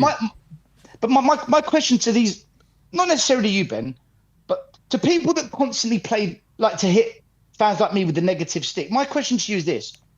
What is there to be positive about? Tell me. Tell me what there is to be positive about, and we'll have a discussion about it. Because I can't see anything, Ben. I can't see a single thing to cling on to and say, right, I can see something there, or I can see something with this player. Who just coming back felt like a positive moment? It's gone. It's gone. We've lost it. That one little positivity is gone. For the rest of the season, I guarantee you that. So there's nothing to be positive about. We're crap. We're gutless. We're heartless. We're injury ridden. We've got no good luck. We've got no luck at all. Like there is no luck. We haven't been awarded a single penalty this season in the league. Not one penalty has been awarded to us this season, Ben. Yeah, I know. Everything has gone wrong, which is why I just don't see how we don't get relegated. I don't see how we get out of it. I really don't. It's hard to see it. It really is hard to see it. But I'm going to stay deluded until the writing's until it's done. Like I'm going to have that hope. I'm going to go to most games and support the team through it and see where it takes us. But I get you. I completely get you. I know what I'm seeing right now, and I know that there's no evidence to suggest anything other than relegation. But I just can't do it. I can't resign myself to relegation. Sunderland haven't won in 4 games. Dr. Tottenham, please They come beat in. Newcastle last game, didn't they? You're right. They've won 1 in 5 or something. You're right. They lost their last 3 home games, though, before this. That's it. That's the stat. They've lost their last 3 home games. Oh, we turn up. There you go. The doctor gives you the medicine. Yeah. Our next game is against Brighton. Guess what? They're the most informed team in the league right now. They've won 5 out of their last 6. Maybe this is going to be the anti-Dr. Tottenham. Ben, I don't know what medicine you're on, but you need to speak to the doctor. I think they've misprescribed you. Maybe there's some kind of I do have a bad cough right now. I do need to speak to the doctor, to be fair. Bad cough, some wires loose in the brain. There's a few things not right. Look, I'm not telling any Spurs fan what to think, what to believe. You do your thing, but I just say what I see. And for me, we're shot. I don't think we're going to get out of this mess. I think we are going down. And if you're going to do a bus parade, I mean, whatever makes you feel happy. But at least bloody protest as well, man. Don't let them get away with it. They're getting away with it. And it's not right. So, Brighton next. I don't think we beat Brighton. I'll tell you that now. I do not think we beat Brighton. I really don't. No matter how much we get behind the team, no matter how many people go to the bus parade, no matter how confident we feel, I think we might draw, probably lose. Our home record is dog shit. Abysmal. And judging by today, nothing's going to change under De Zerbi anytime soon. To me, it looks like he's going to need 4 or 5 games to get them feeling the whole De Zerbi ethos. By then, it's too late. We've only got 6 games left. Time's up. Well, Stel, we'll see you here again next week. Fucking shit at being a Spurs fan right now, but at least Man City are 3-0 up. We're on our way. We're on our way. All right, man. You look after yourself, Ben. Cheers, brother. I'll speak to you soon. Peace. Bye. Stelligation is real, people. It is real. But look, at least Arsenal are bottling the league. That's the only thing we can be happy about right now. Let's move on to David. David, how you doing, my friend? I think you're on mute. I can't hear him.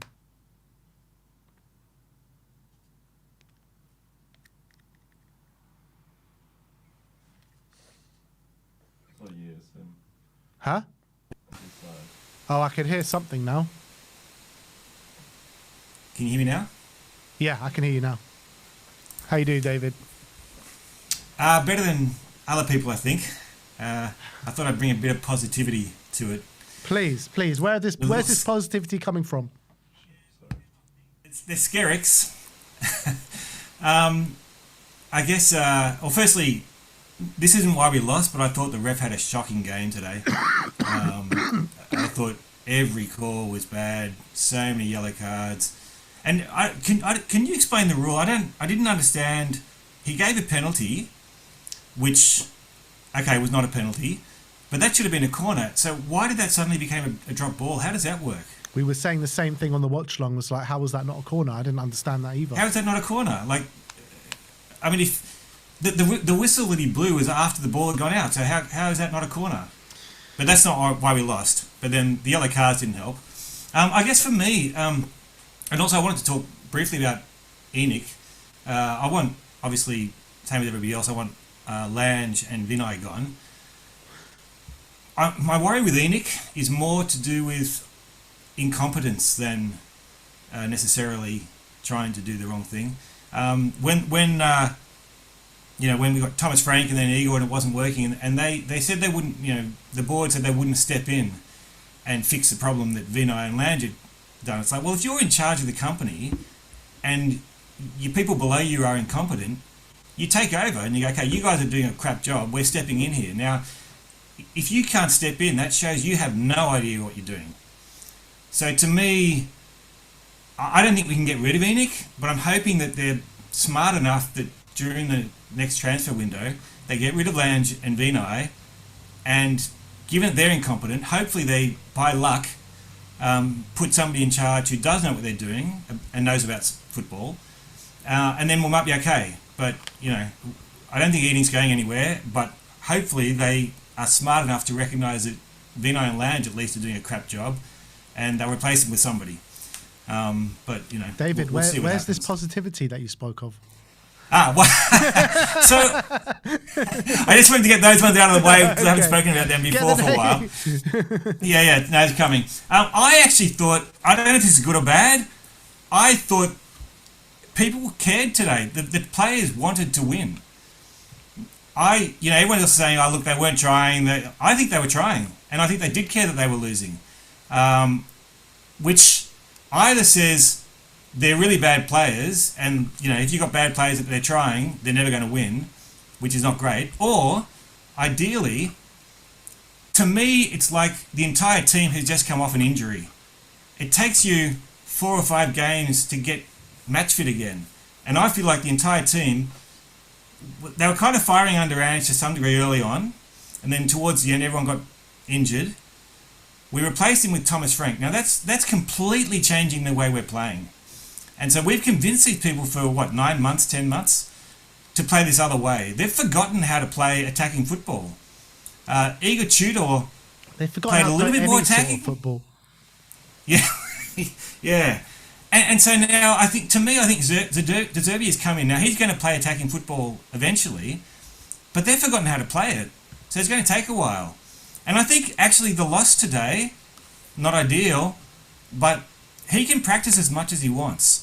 And he can now take that game today and say to these players, this is not what I was telling you to do. So you're doing this? That's wrong. That's not what we're doing in the training. That's not what we're doing in the training. And until you play a few games, you really haven't got that feedback that you need for what he's trying to fix. I thought, I was quite happy with... I actually thought Richarlison should have gone off a lot earlier. And I like Richie. I think he's actually quite a good striker.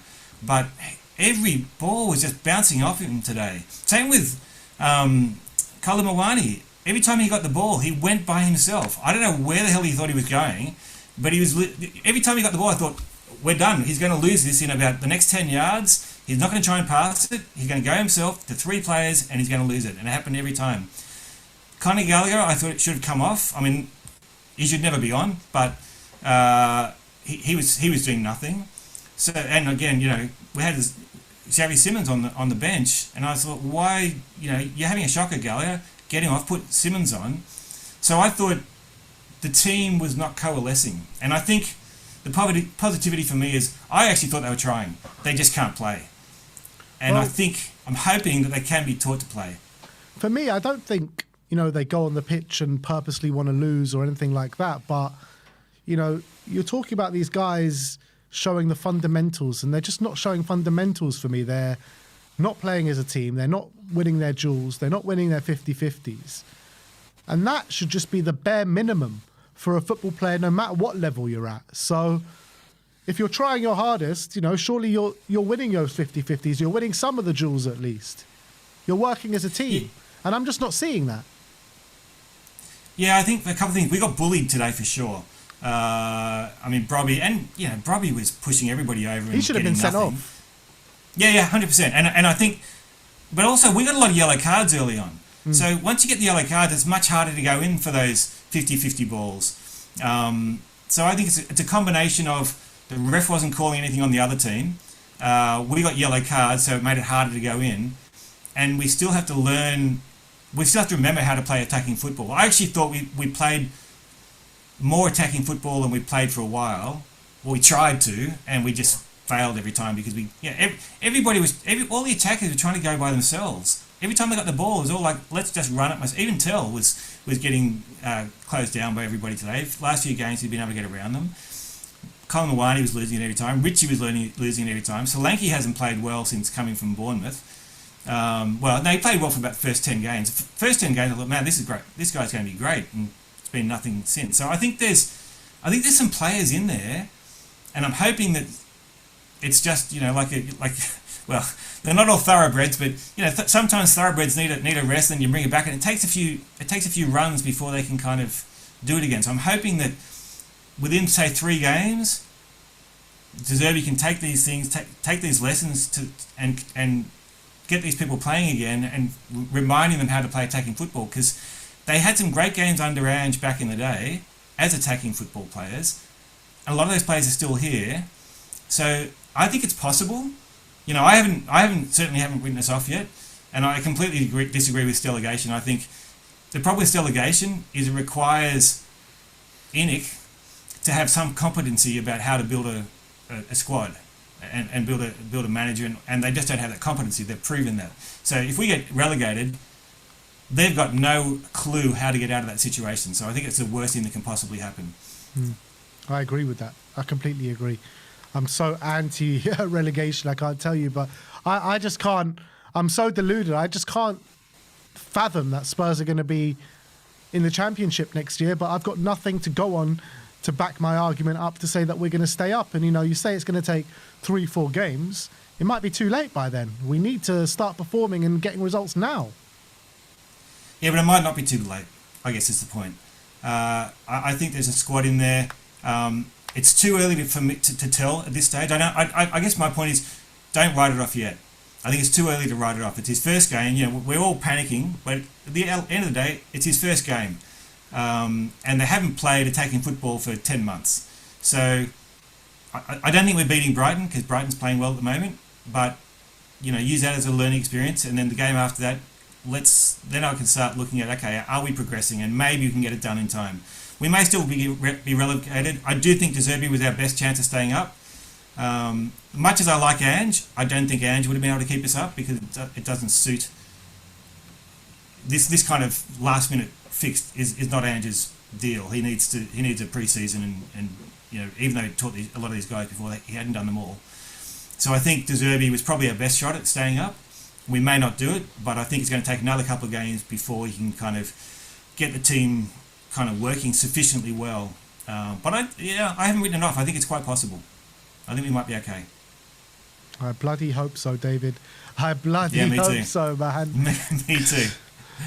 Because I just can't. I just can't do relegation. I really can't.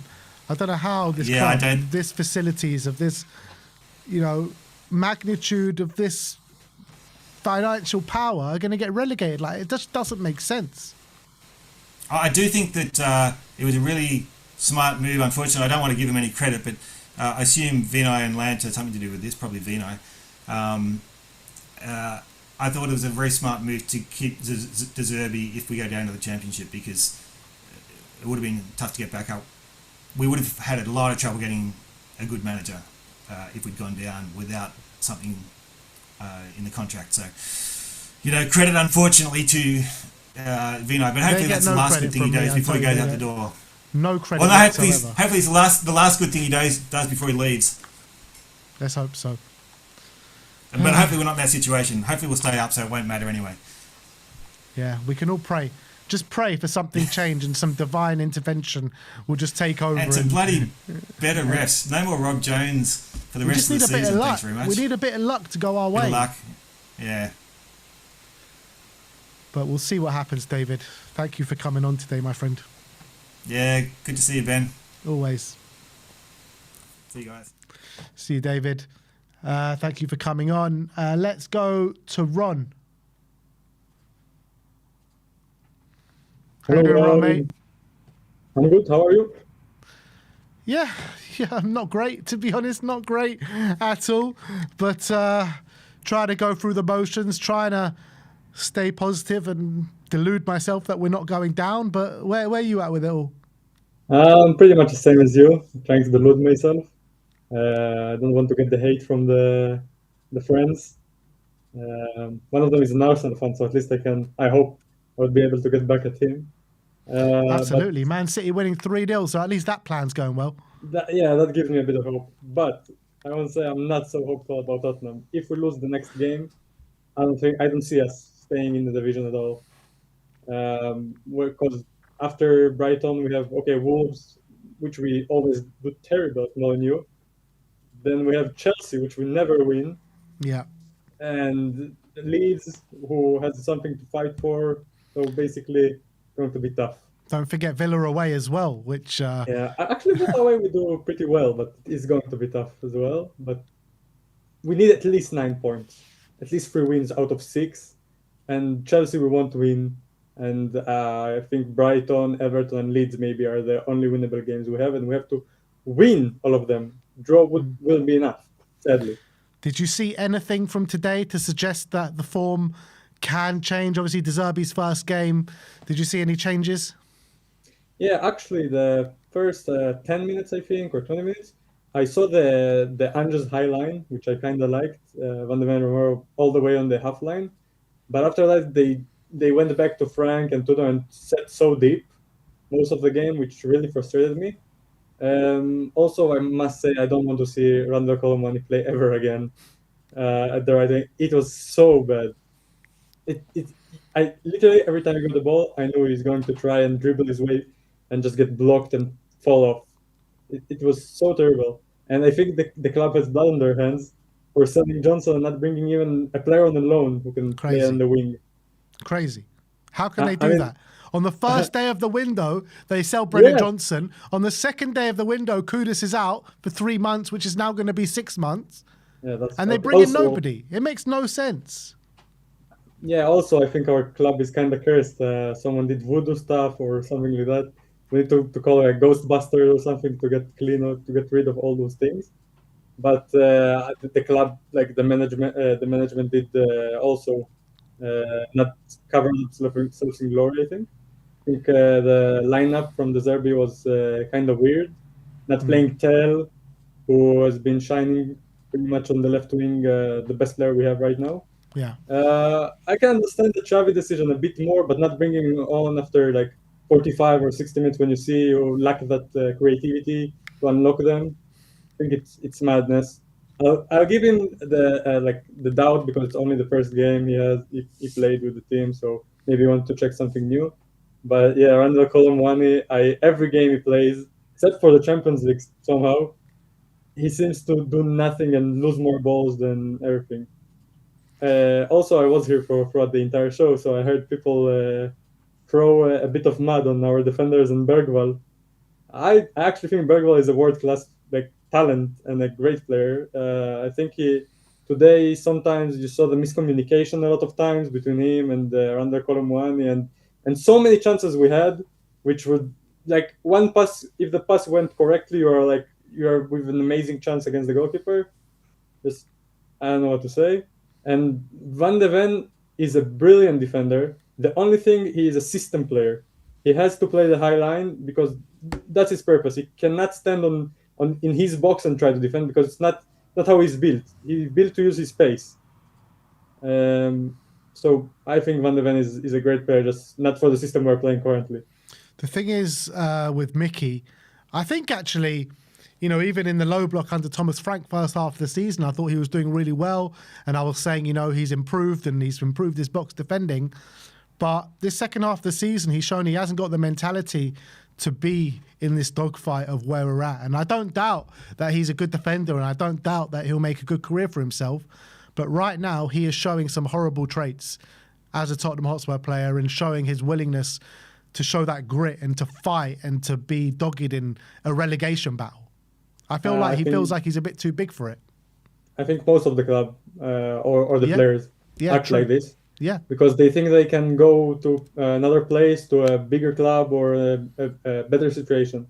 Keep in mind, none of these players, rather than Richarlison maybe, has ever experienced such an experience of the lower table of the Premier League when you need to fight for every ball, fight for every game, and try to get the game by the scruff of the neck. So it's hard for them to get that mentality. And when you're down and you keep losing and you keep losing and you keep losing, the mentality isn't there. That's the problem, in my opinion. The players are good. I think sacking Thomas Frank so late was really, really, really done us. And I think, sadly, I really do believe we're going to the championship. Sadly. The only one, there are some players who come with credit today. I think Kinski showed he's a good goalkeeper after even when he had his mistake. His ball playing ability is so much better than Vicario. It was amazing. He was picking them about left, right, on the money. Even to Solanke, Solanke got 3-4 times. He got the better of the defenders and got the ball. Richarlison, I think he has the one problem where he thinks a bit more than he needs to. he's one-on-one with the goalkeeper, so he will try to, instead of shooting it strong, he'll try to pass it or something to the goalkeeper. I never get it. He's not a winger. He's a striker. He needs to have the moment when you're 1-1 with the goalkeeper and just need to shoot it and pray for God that it goes in. Yeah, I say the one thing about Richarlison, I feel like more than most that he's fighting. You know, you can see that he's fighting, and he's chasing down every ball and trying to win his duels. And I'd say he's doing that a lot more than most of the other players. Yeah, and I respect Richarlison very much because we gave him a lot of trash throughout the years. He isn't really a player who fits Tottenham's mold, the quality of him, I believe. So it's good to see someone who is fighting for his name, for the shirt. But I think Gallagher is such a waste of money. He's the same profile as Pape Sarr, older and on higher wages, and costed us 40 million when we needed the winger. And again, I just think Tell has to start every game. I love Tell. I think he's a brilliant player who also plays for the shirt. So who start? If you want to start Tell on the left, I assume who would you want to start on the right? That's a tough question because we don't have anyone. But maybe try and play Spence and Por like we played, or play with wing backs with Tell and Solanke, where Tell can drift to the left sometimes. But yeah, the right wing is such a problematic position because of the club. So thank you, Livy and Lange. Love you guys. Yeah. Ron, hopefully I can speak to you at more positive times. Maybe we'll get a bit of luck or something from somewhere, but it's hard to envisage it right now. But thank you for coming on, my friend. Thank you, guys. Come on, you Spurs. Come on, you Spurs. And last but not least, Philly Ali. Philly Ali, I'm not in a jovial mood today, so I'm not going to be singing your song, but the sentiment is there. Yeah.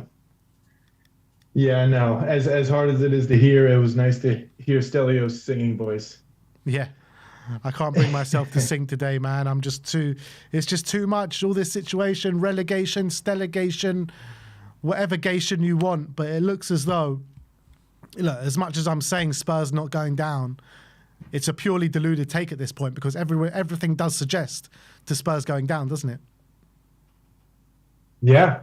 Yeah. I the more I see us play, the more I agree with Stelligation. The fundamental philosophical principles of Stelligation. It goes deep. I think he's on to something. He said something like, focus. We need to start focusing on the negative. He sounds like, come to the dark side of the force. I think it's really just about where we focus that negativity. Because it's pretty clear who deserves the blame. Yeah, we got to get it across. If we want to stay up, we got to get it across to these board members, because I think the only surefire way that they're going to get the axe is if we go down. Well, were you talking about Vina and Lange here, or just the whole ENIC structure? Yeah, I mean Vina and Lange first, but they got to find somebody who knows football. They got to find some Spurs man who understands who we are, and they got to do it fast. I mean, I don't know. They deserve the sack at the same time that Frank deserved the sack. And then I guess, but we never know. We don't know who's pulling the strings. So we don't know if there's a competent person behind them. But at the very least, Vinay and Lange. Doesn't seem like there's anyone competent at all anywhere close to the strings. But in terms of De Zerbi's first game today, did you see anything from a managerial point of view to say that, there could be a win around the corner? Man, it's a sad day. It's a sad day, Ben. No, I would say no. I think I agree with a lot of folks who have mentioned, maybe seen. I think Dave said he's seen fight in the players. I don't agree when fans say players aren't fighting, players don't care. I go back to that stage a few games before Frank left, where he mentioned our strategy was desperation. He said we have to be desperate to win. And right then I knew we are in big trouble because we're in the Premier League. You know, desperation doesn't work. You've got to be tactically sound. You've got to be fit. You've got to be strong. You got to have goal scorers, defense, and a goalkeeper. And then the very last thing you got to do is fight. That's the very last thing you got to do. But desperation is not it. So maybe the only good thing about today is I didn't necessarily see like desperation. And I think what De Zerbi really needs to do is to get us playing attacking football as a team. I agree with a lot of the perspective that in that desperation, our attacking players are trying to go it alone. And then there's a few half chances where if they made better choices in the final third, maybe we could have got a lucky goal. But, you know, we have been playing anti-Spurs football all season. And like so many people have said, every time a new coach comes in, we seem to forget the strengths that we had with the last coach. Where are our set pieces? You know, it just doesn't make sense. So it's too early. It's obviously too early to call for De Zerbi. But what's interesting with De Zerbi is he signed a 5-year deal. Yeah. So he's going to stay with us into the championship, worst case scenario? He's willing to do that? He said, no matter what, I'll be Spurs manager next season. His words. Yeah. Yeah. Well, I mean, the way our recruitment has gone, it seems like that was the plan. The number of youth prospects we buy, hiring Thomas Frank, all of these decisions seem to a logical mind to be preparing us for the championship. And that's what I mean. We got to focus our negativity. I remember when Conte went on his rant, there were so many people who turned on Conte, and they were people who would be saying the same thing that Conte was saying. We need to hold these players accountable.